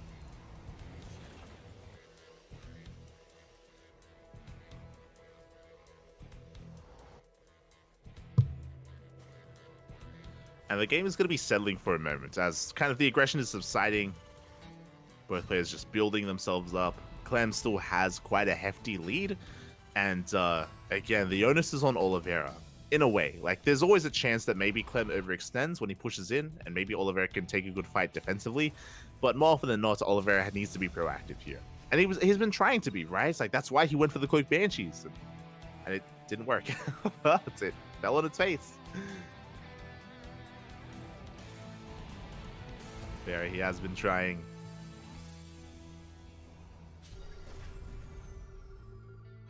Here we go. We go for the scan. We get eyes on the army. Ooh, big disable here on the tank. The Cyclone is just wreaking havoc here, but another tank does arrive in time. Oliveira holds. At the same time, Marines drop into the main base. It's not even stim, by the way. Vanilla Marines. But we are denying mining time. More workers getting picked up. We just pulling Oliveira apart. Cyclones, they do arrive in the main. Gonna be able to clean this up. Clean up most of the Marines, but the Auto Tartaras. Again, left and right. More worker damage. Leave Oliveira alone. He's just trying desperately to stabilize. He's down 18 workers. He has a decent tank count at least, especially because Clem has been building up a Cyclone-based army. Like, Oliveira, he has a higher tank count overall, if I'm not mistaken. So there is potential there.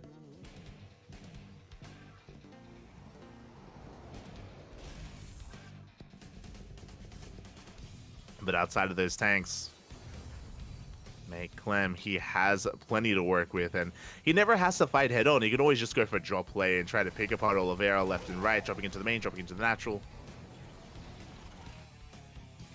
As Clem, he's just taking a fourth. Just taking his lead and running with it. More than happy to.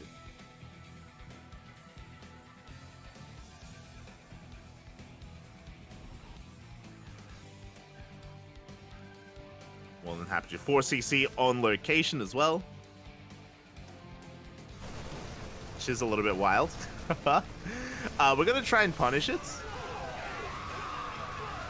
Ooh, as we do get some big disables off here. GG gets called. Oliveira doesn't even have a big fight. Just knows he's too far behind. And Clem...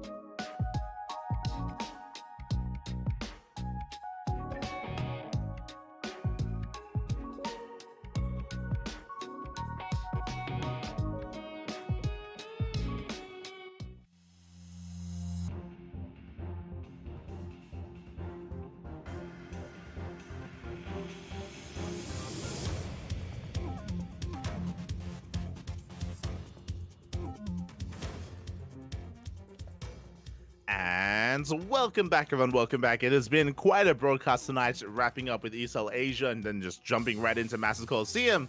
And now we are here with our final series of the night with Bjorn versus Rainer in a TVZ. Bjorn, of course, just now coming off the back of a win in ESL Asia as Bjorn took down Solar 3-2. It was a best-of-5 finals in ESL Open Cup Asia, and Bjorn was able to take it in the end, was able to bring Solar down. But that was the best-of-5, and it was very back and forth. It was very chaotic. A lot of proxies, a lot of cheese. A lot of cheese out of Bjorn in that series. But now we're here in a best-of-3. And it's a little bit riskier to go for cheese, a little bit riskier to really get away with some stuff like that. Bjorn a little bit tired, yawning. But it's been a long day for him, and spawning in the bottom right-hand corner we have for Shopify, Bjorn. And in the top left, we have for Team Basilisk, it is Rainer. Now, if you've been watching recently, you would know that Rainer has been very fond of 15-15s in this matchup, very fond of 15-15 openers in ZVT. He is doing so once again. Meanwhile, we do see shout out to the sponsors to order for Pio Pio, Taido, and Honkai Star alongside Doyu. Big shout out to our lovely sponsors. Bjorn are going to be opening up double racks. It's going to be 2 racks Reaper out of Bjorn. Meanwhile, 15-15 out of Rainer. Now, the way this dynamic works, Rainer, he will have faster queens. Oh, yeah, Bjorn, stay awake. It is late in Korea. It is late. Stay awake, Bjorn, stay awake. But we do see that Rainer with this opener, he will have delayed gases. He gets faster queens, late gases. So relatively safe way to open up. It is a little bit greedy just because you're delaying gases and, you know, you're fixated and prioritizing mineral production. The downside here is with your late gases, that means late link speed, and that means that these Reapers can get even more damage done. They can have a stronger presence for longer. So we'll see how Raynor can deal with this. We'll see how it can deal with the 2-Rax Reaper as they are moving out, or getting ready to move out. Meanwhile, the Overlord Scout should be confirming this. Should be, but not quite yet. We're getting there. As it is at least in position to spot the Reapers as they do move across the map. And based on its positioning, you should confirm the 2-Rax Reaper as well. Queens are in production. Gas now being taken by Raynor. Again, very late gas, very late link speed. But he should be contained to 2 bases. The goal of Bjorn's build is to contain Raynor to 2 bases for as long as he can. And maybe even get a drone kill. Maybe. We'll see. So we go, Bjorn does slip in. Does slip into the main base. Is looking for some drone damage and doesn't quite get one. Clutch Spore there from Raynor, keeping it alive. Meanwhile, the Reaper here dipping in between the bases. Oh, does take some extra hits. Oh my god! Bjorn overextending, and you can see the reaction there on the camera is not ideal here. Losing 1 Reaper already, and suddenly Raynor can expand. Raynor can take his 3rd. Bjorn behind this, going for 2 CCs, going for his natural and his 3rd base. Very greedy follow-up here by Bjorn, but just a lapse in control there. And Raynor, instead of throwing down a base, he goes for roaches. Let's go. Going to be going for a roach follow-up instead. So 2-base roach out of Raynor does make a lot of sense, especially with a 15-15, because the gases are so late, because link speed is so late. May as well skip it, may as well go for roaches. And what is scary is that this follow-up roach push here can take control of the natural, and it can shut down these upgrades. The upgrade from Bjorn. Oh boy. So Bjorn, he's in a bit of trouble right now, and he's still in the dark, still doesn't know what's going on.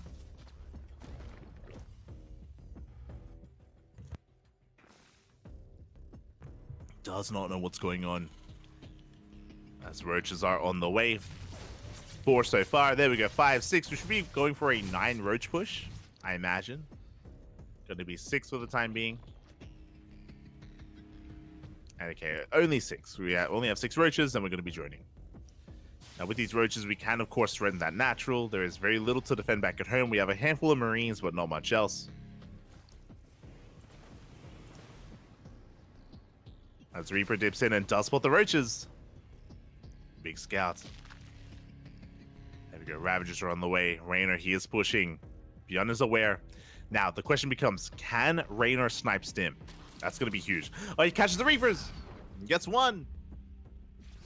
Big catch. Gets a Reaper. Gets the 2nd Reaper as well. Bjorn, oh god, this is not looking good. Does have a bunker on the way. This is typically how Bjorn does respond to this. A bunker outside the wall. And the bunker should finish. It's going to be close. Up! And it will barely finish in time.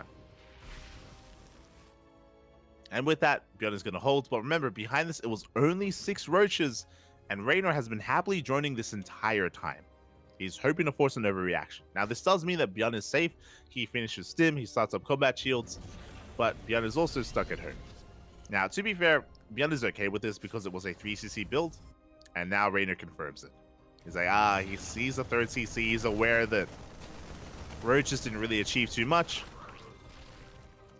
The Overlook goes down. And Bjorn is soon about to move out with that double drop. The double drop of Marines. Here we go. You have double Evo chamber on the way as well. For Raynor to get into 1-1. I'm really curious if he's going to go into range or melee. Very curious if he intends to commit to Roach Ravager or to transition into Lingbane. Show us what you got. If it was Lingbane, we would have seen Ling Speed by now. Speaking of, there's Ling Speed. Is on the way. Is on the way as we do see Raynor pushing out with his double drop. He's going to be maneuvering across the map. Does catch a couple of tumors. Bjorn getting some tumors, but not achieving too much else. +1 carapace, and there it is, +1 melee. We're going to Lingbane. Ling Bane is on the horizon. Double drop finding an Overlord. Oh, does get it. Overlord goes down. We're pulling back with the double drop. Baliness is on the way again. We saw the melee upgrade, so we know it's Ling Bane. For Raynor, or Ling Bane, or its Ravager at least. A very robust army here in the mid game. And Beyond is just trying to find a way in. Now, we've seen Beyond a lot on hard lead. We've seen a lot of late game from Beyond in TVZ on hard lead. We could be going there again. It's possible. It's possible as we do dive in. We take down the Spore, get a couple of drones. Pretty good damage so far. This drop is going to be forced back. But 3 worker kills. Behind this, we can see Raynor taking up into an infestation bit. This should be for Fast Hive and Fast Adrenal, alongside Fast Vipers. So he is just rushing into that.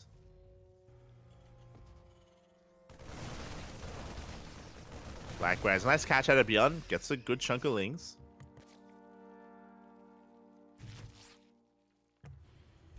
Shaves off some Lings. This is establishing his third base. Hive is on the way, as we mentioned, with that fast infestation. At least a fast Hive for Adrenal and Vipers. Meanwhile, Beyond is establishing himself on the 3 bases. We have a 4th CZ on the way, so we're not going for a 3 base all-in. Beyond, he's not 8-raxing or anything like that. He's just getting ready to turtle up into a 4th. He's working on that next step.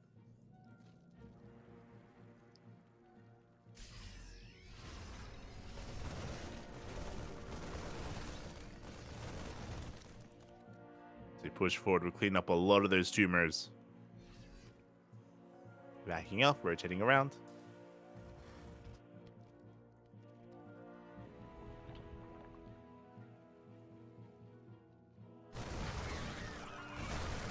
Again, Beyond is not really committing here, but good target firing. Oh my god.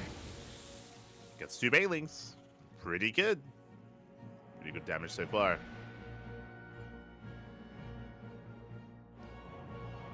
Outside of that, just still heavily relying on drop play as Beyond is just building up on 4 bases. Likewise, Raynor working towards the Hive, which just now finished. And there it is, 3 Vipers are on the way. Interesting that Raynor, he's prioritizing Vipers over Adrenal, but there it is, Adrenal alongside them. So a pretty big power spike on the horizon here for Raynor as he's about to max out.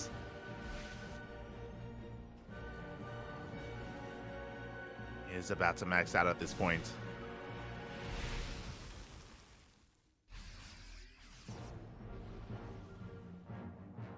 So here we go. Double drop once again, threatening that main base.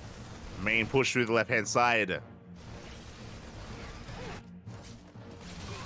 Oh, the medevac. Full medevac's going to go down. Meanwhile, we catch a lot of Lings. This is a good trade for Beyond. A lot of Lings do go down, but here come the Banelings.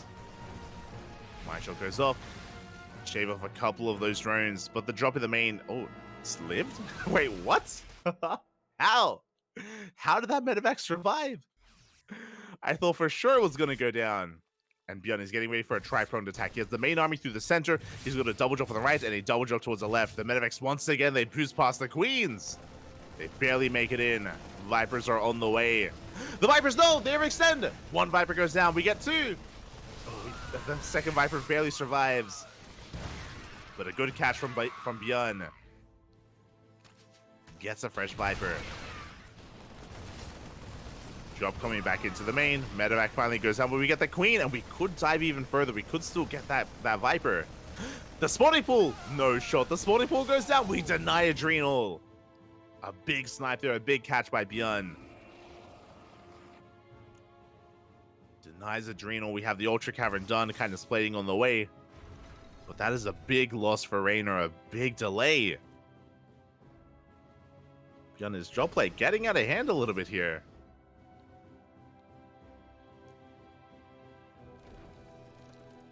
Can we bounce back? Oh, medevac does get cleaned up. Big power bomb. Oh, but we catch some Queens. We got 1. We get 2. 2 Queens go down. Banelings, they get some connections.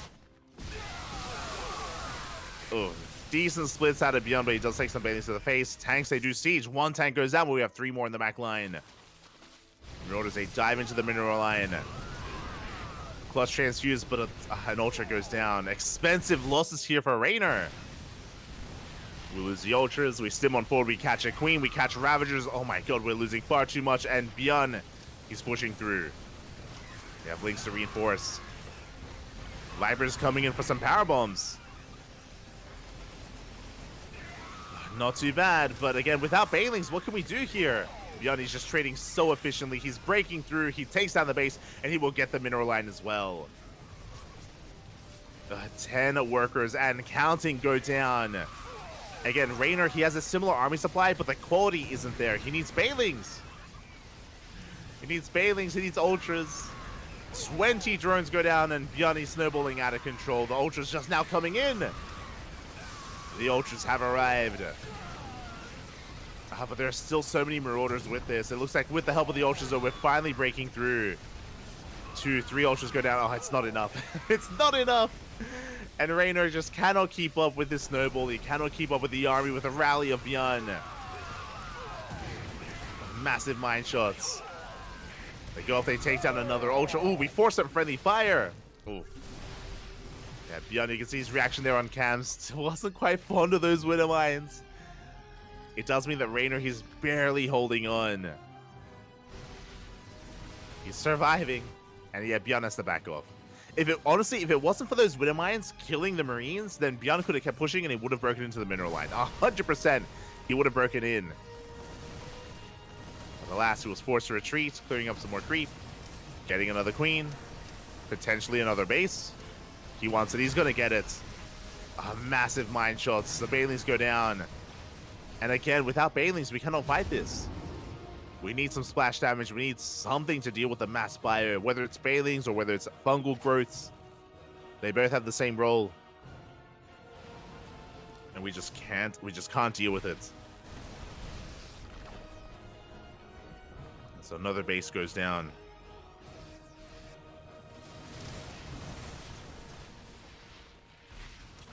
Just coming in.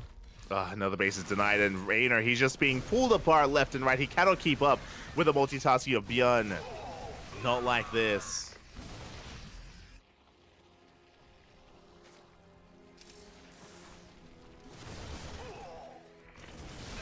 Val's going to be connecting.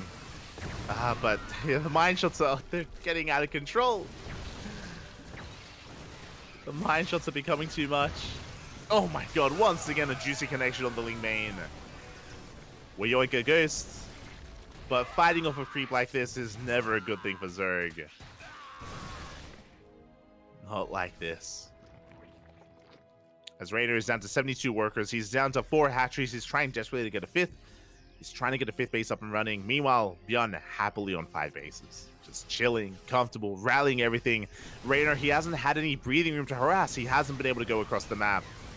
Not in quite some time. The army is a bit overstimmed.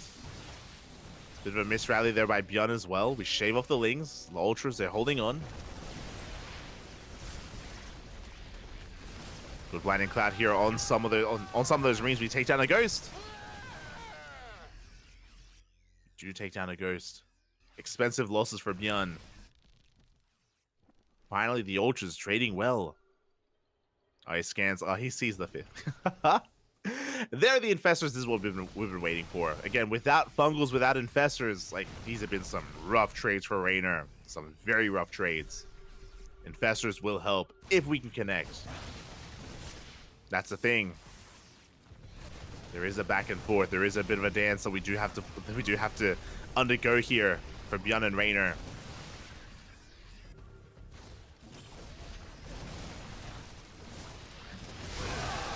As we do see some big bathing connections, finally a fungal. That's what we needed. A big fungal growth there on the bio.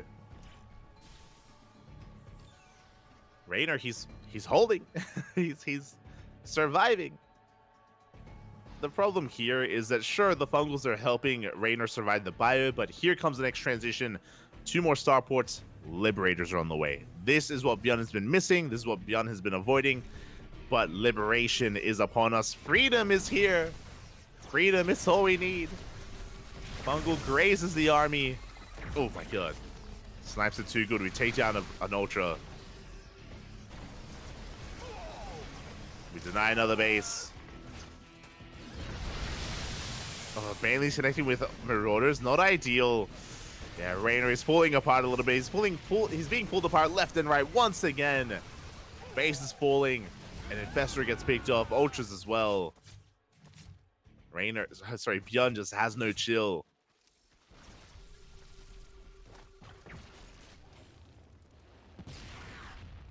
Oof. Double fungal on the same medevac. And all Bjorn has to do is deny the base. Deny the 5th over and over again. And trade well in doing so. Snipes more Ultras. Liberators have arrived. And what is the answer to the Libs? What shoots up? Nothing. Nothing shoots up. There are no Hydras. There are no Corruptors. We have a handful of Queens and Parasitic Bombs. Oh, and the Libs are going ham.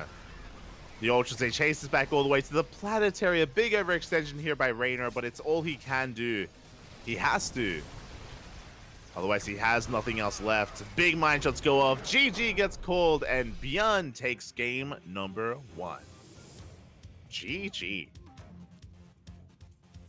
GG, well played. Oh, Bjorn does take the first game. And honestly, it all came down to his first big push, where he was able to catch Raynor before he was really able to get things going. It was a lot of the mine shots, really. The mine shots were trading so well against the Banelings, and at a certain point, Raynor never had more than like 6 Banelings. Like, he was just always on the back foot, trying to get into Ultras, and Bjorn was all over him, just pulling him apart, and just never giving Raynor any breathing room. GG. Solid game there out of Bjorn. Raynor just having a hard time keeping up with the speed of Bjorn and the pushes as well. Like, the moment that Raynor broke was when Bjorn, remember, he had a double drop in the main, he had a double drop pushing into the natural, and he had the main army threatening and denying the 5th. And it all worked out well for Bjorn. He was sniping Vipers. Remember, he sniped the spawning pool, and he denied Adrenal. And he took down the 5th. Just everything going right there for Bjorn. GG. And with that, Bjorn needs one more uno mas to win this series. Meanwhile, Raynor needs to win this game to force the ace match. Can he do it? Can he pull it off? Can we fight back?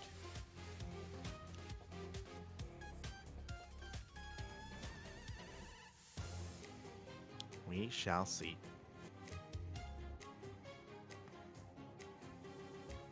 I mean, personally, I would love an ace match. I'd love this to go to the distance. Oh, wait, we're getting some caffeine. Bjorn, fueled by Coke right now. Keeping him awake. He was drowsy earlier. He was yawning. There was some big yawns earlier. But now, we're back in this. We are back in this.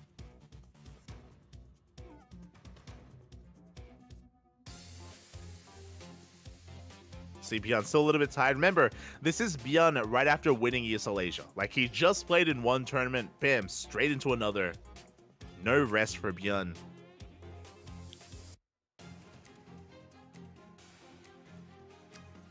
Fueled by Coke, yeah.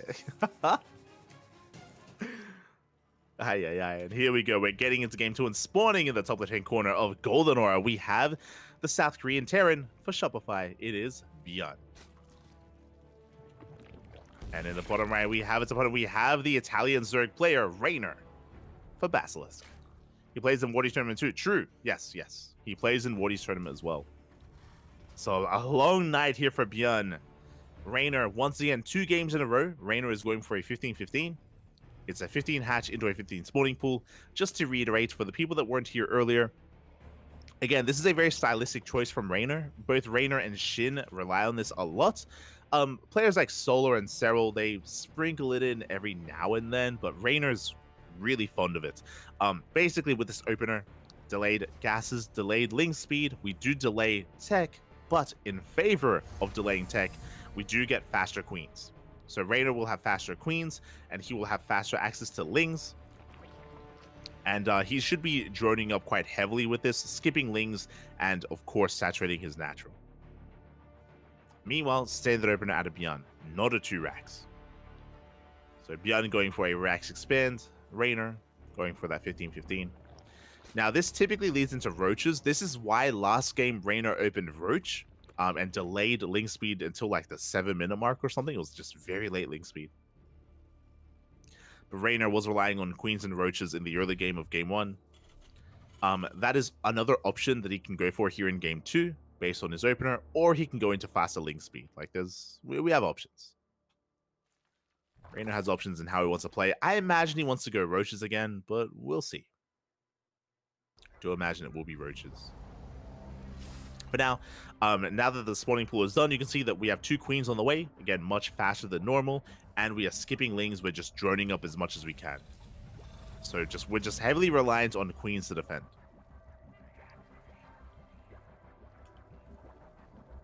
Again, this has just been the go-to build for a Reina. Meanwhile, Björn getting into a rack expand into his factory. Interesting to see a standard opener out of Björn here. Reina working on his third. And Reina is now taking his gases. I'm really curious to see where he spends his gas. Does he go for a fast roach warren? Does he go for link speed? Does he go for a fast lair? We'll see where Reina does invest.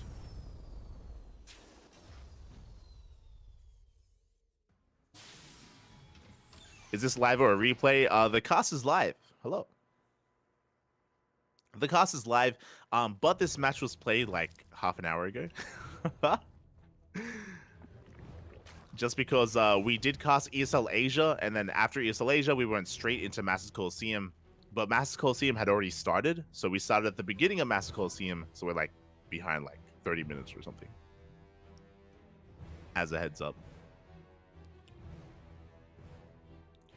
And here we go. Hellions going to be zooming across the map. We do have a 1-1-1 opener here out of Björn. Very aggressive, actually. Oh my god. Okay. I'm not used to seeing this, but a very aggressive build here by Björn. 1-1-1. Delayed third CC, so we're going to be focusing on Hellion and Banshee production. Would be hyper aggressive here. Out of Björn. His goal, of course, is try to pull apart his opponents. Reina has a massive amount of queens, and he opted to invest into link speed. Link speed is on the way.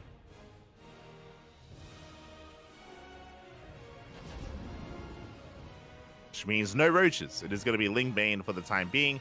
Queens are still amassing. We're going for a Hellion drop into the... Okay, you have my attention. It isn't just 1-1-1. We're going for a Hellion drop, which does get spotted by that Overlord. Lings are in position. Queens as well. Ling speed kicks in just in time.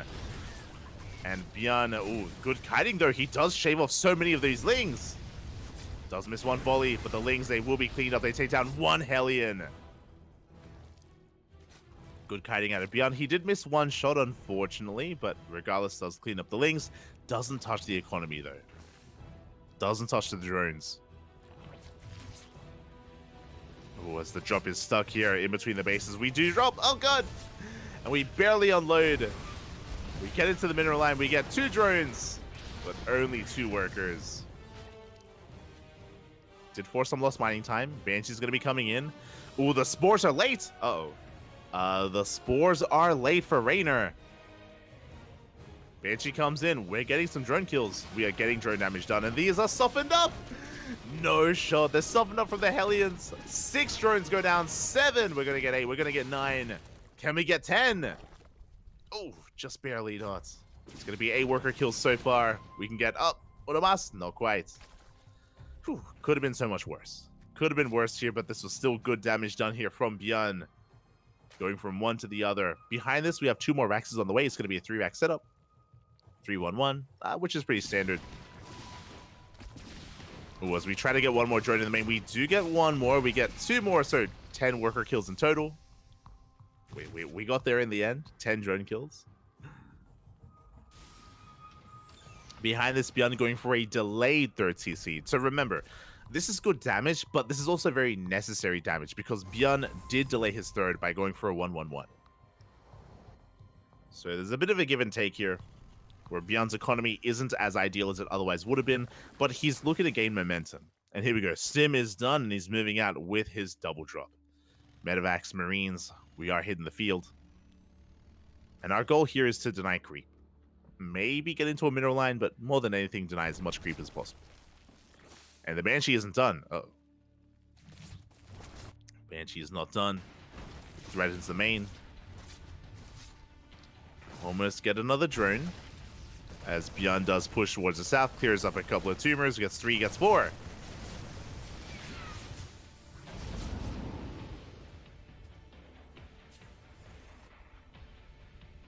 Will back up. So a good amount of tumors do get knocked down. Behind this, Lings, they do go for a massive counterattack. Nice catch out of Raynor. Very necessary here. He gets 4 SCVs and forces a lift. So a very nice counterattack. Beyond not quite in position to defend. He did have Marines to defend, by the way, but they're in between the bases. Not at the third. So Beyond caught out of position. Behind this, getting into his 5-rack setup. 5 racks on 3 bases. Pretty standard setup here by Beyond. Likewise, Raynor getting to Ling Bane Hydra. He's been able to resaturate his bases up to 76, soon to be over 80 workers, 85 actually.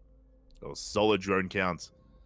But Beyond has hit the field. Bailing speed finishing up just in time for this push. But how good are the mine shots going to be? Oh, big connections. Oh my god. The Bailings had a massive connection on the Marines. Beyond, a little bit too cavalier, takes Bailings to the face. And just like that, Raynor holds. Raynor in a good position. Sometimes all it takes is one good Bailing connection. Drop into the main gets denied. Bailing run by also gets dealt with. But Beyond, this timing was so important for him. And for him to be knocked away like that, it's pretty huge. Raynor, he's getting more and more comfortable. He's settling into this. Bailings, they crash on in, catching Beyond once again a little bit off guard. Yeah, this is falling further and further south. Bailings, they once again connect. Beyond is being cleaned up. He's going for a double jump across the map, but he lost so much here on the front lines. He's getting the queens, though. That's a lot of queens. Oh my god, gets 5, gets almost 6 queens. Big pickoffs here. Medevac will go down, but he trades with the Hydras. Gets 1 more Hydra before going down. Not the worst trade by Beyond, but if it wasn't for the Bailing connections earlier, I think he'd be okay. Like, Beyond is still on the back foot. He is still struggling.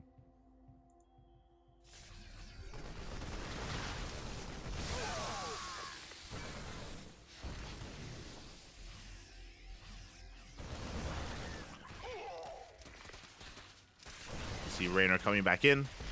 Yeah, rolling forward with his Ling Bane. Big mine shot. Oh my god. Pretty good mine connections, actually, by Beyond. Desperately trying to hold on. 6 workers did go down across the map. Looks like we had a counter drop or counter mine drop even.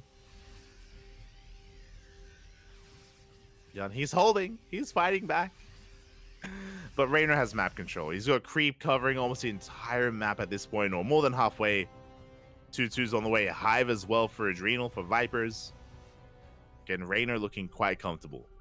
Now, pushing into these entrenched positions is going to be difficult. You can see Beyond shaking his head on cams there. The 4th base is late. He was hoping he would be a little bit more aggressive, but alas, he won't be able to. Now, just like the previous game, Beyond, he could try to out-multitask Raynor. That is true. He can try to pull him apart. Dive into these mineral lines. See if he can pull it off again. As Raynor, he's getting into Ling Bane Hydra, into Lunkers as well. Lurker Den is on the way.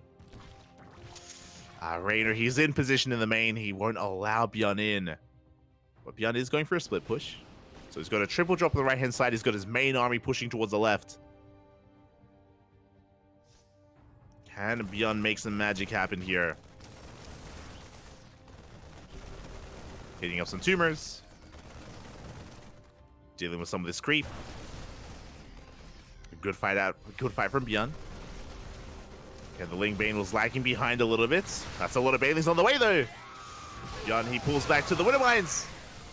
Good connections on the Bailings. Good target firing as well. A good fight here out of Beyond. Cleans up so many Banelings at the same time on the right-hand side. Massive mine shots. The Banelings do not connect, but there's some borrowed Banes. Show us! He scans! Beyond, he scans in time. He shuts down those borrowed Banelings. And just like that, Beyond, he wins on 2 fronts. He trades very efficiently, and he's back in this. Those fights were what he needed. Again, only 1 Baneling here with this army. Good target firing once again. Beyond, he can fight this. He can clean up these Lings. Ooh, mine shots go off and the Hydras are exposed. And Beyond, he is bouncing back so hard here. Brainer, he's in a lot of trouble. He's morphing in 7 Lurkers, morphing in a wave of Banelings, but he's not ready. Raynor, he's not ready for this. Bleeding out far too much. Those Lurkers looking very exposed at the same time. Beyond, he breaks in. Breaks into the base. Big Baneling connections. Raynor, he deals with the main army, but he is losing a base. 5 workers go down. Oh my god. There's some bored Banelings right next to Beyond. They're right there. No god. No. Again, Beyond really just ramping up the aggression here, turning it on. Now, Raynor, he has gone into Lurkers. Lurkers will slow things down. He can hold the line. But how many Lurkers is the real question? Only 2. Uh-oh. 2, not going to be enough here. Looks like on the right-hand side, the drop was cleaned up. Meanwhile, Beyond going for the hatchery, going for the Lurkers. Both of them very low. Beyond is forced back. Raynor taking a supply lead here. Beyond just throwing away a little bit too much, especially the drop on the right-hand side. He lost so much supply there. Raynor bouncing back. The pendulum, it swings one way, then the other. Lurkers in position. Could be 5 Lurkers so far. We have 6 more on the way. And Raynor, he is gaining a lot of ground here. These Lurkers, they're getting out of hand. Oh my god, so many Marines going down. A GG gets called. It's just too much. And Raynor, he bounces back, tying up the series 1-1, forcing the ace match. GG. Oh my god. It was the Lunkers, probably the Lurkers. They morphed in just in time. Raynor barely able to hold on. Not just the Lurkers, to be fair. Again, Raynor, he was able to catch the medevacs on the right-hand side, was able to clean them up. A bit of miscontrol there out of Beyond. Maybe his own attention being spread thin. And with that, we're going to the ace match. We go from one of the smaller maps to one of the larger ones. We're going to be loading into Alcyone. Let's go. Also, a big shout out to Yoda Slim at the Papi. Big shout out to Yoda Slim. It's been a while, Papi. Been a while. Hope you're doing well. Hope you're doing well. Hope you're doing well. Over in the land of the Americas. Take care, Papi. Take care. Good to see you. Good to see you, Papi. Good to see you. Well, we are getting ready here for the final game. The final game of this series. The final game of the night. It all ends here. It all ends on Alcyone. Just go back from camping. You're always camping, Pop. You're always camping. Let's go. Oh no. What did you do? There's always a story that comes along with camping. Maybe you had a good time. Maybe you're able to enjoy the outdoors. Oh. But good to hear. Good to hear. Again, we're getting ready here for that ace match. Looks like Raynor's just fixing some things on his end. Looks like we have lost his camera feed, but we'll get it back. We'll get it back. Oh, good. We'll get it back. And again, it all comes down to the ace match. It all comes down to our final game of the series. And when it comes to Alcyone, now that it's a larger map, we should be seeing some different openers.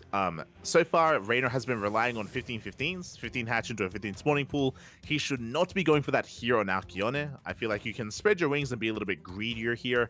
Likewise, Beyond has been very fond of proxying so far tonight, and I wonder if that's going to be the case here on Alcyone as well. There is a really brutal proxy location on the right-hand side of the map, on the other side of the mineral walls, so it's possible. Bjorn could go for it. We'll see. For those that are curious, this is one of the largest maps in the map pool. A lot of bases, long rushes, and spike ground. It's not as large as Radisson Station, but we always veto Radisson. It's fine. Radisson Station, it's always vetoed anyway. But Alcyon is a very large map. Does lead very often to long macro games. Does lead to split map scenarios. And we could be getting into that here in Game 3. Could be getting in for a long one.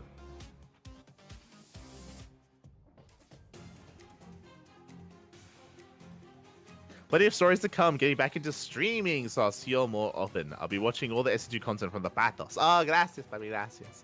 Yeah, I am Katowice is on the horizon. It's in a couple of weeks. In like just under a month is I am Katowice, the World Finals. So it's a good kind of moment to come back, just so you can enjoy the big premiere events that's on the way. It'll be a big tournament. There's also going to be, fun fact, there's going to be a tournament in Houston, right? DreamHack Houston, if I'm not mistaken. In Dallas. Oh, sorry, there you go. It's all the same. So DreamHack Dallas is coming in a couple of months. Let's see, DreamHack Dallas 2024. It's going to be the 31st of May. 31st of May, DreamHack Dallas. StarCraft is going to be there. So you may be able to drop by it. Yeah, let's go. It should be DreamHack Texas. There it is. Dave. ¿Qué tal? ¿Cómo estás? Shout out to Dave Tesla. I'll be there for sure. Yeah, let's go. Be there for it. As we are loading into the ace match and spawning in the bottom left-hand corner of Alcyon, we have our Korean Terran, Bjorn, for Shopify. And spawning in the top right-hand corner, we have the Italian Zerg player. It is Raynor for Basilisk. Once again, going for the 15-15. I assumed that he would be mixing it up, that he would be changing his build, but no. Every game so far in this series, 15 hatch into a 15 spawning pool. Let's go. As I mentioned before, does mean late link speed, but it means we rely on Queens early on. Meanwhile, Bjorn, it looks like he's going for a 2-Rax Reaper build. It's looking like 2-Rax Reaper. Let's go. As we get the next Extractor trick. Again, spawning pool should be up next for Raynor. Now, we'll see if Bjorn can get damage done here. I do kind of favor 2 and even 3-Rax Reaper against Raynor or against 15-15 specifically, just because there's late ling speed, or late lings in general. We're relying only on queens. You can contain your opponent on 2 bases for a very long time. It feels anyway, but we'll see what Bjorn goes for as interesting. Where are we going? Wait, hold up. So Bjorn, he's going for a single Rax. He's not going factory, proxy factory. Let's go. 1 base all in. Show us a proxy factory. Show it, papi.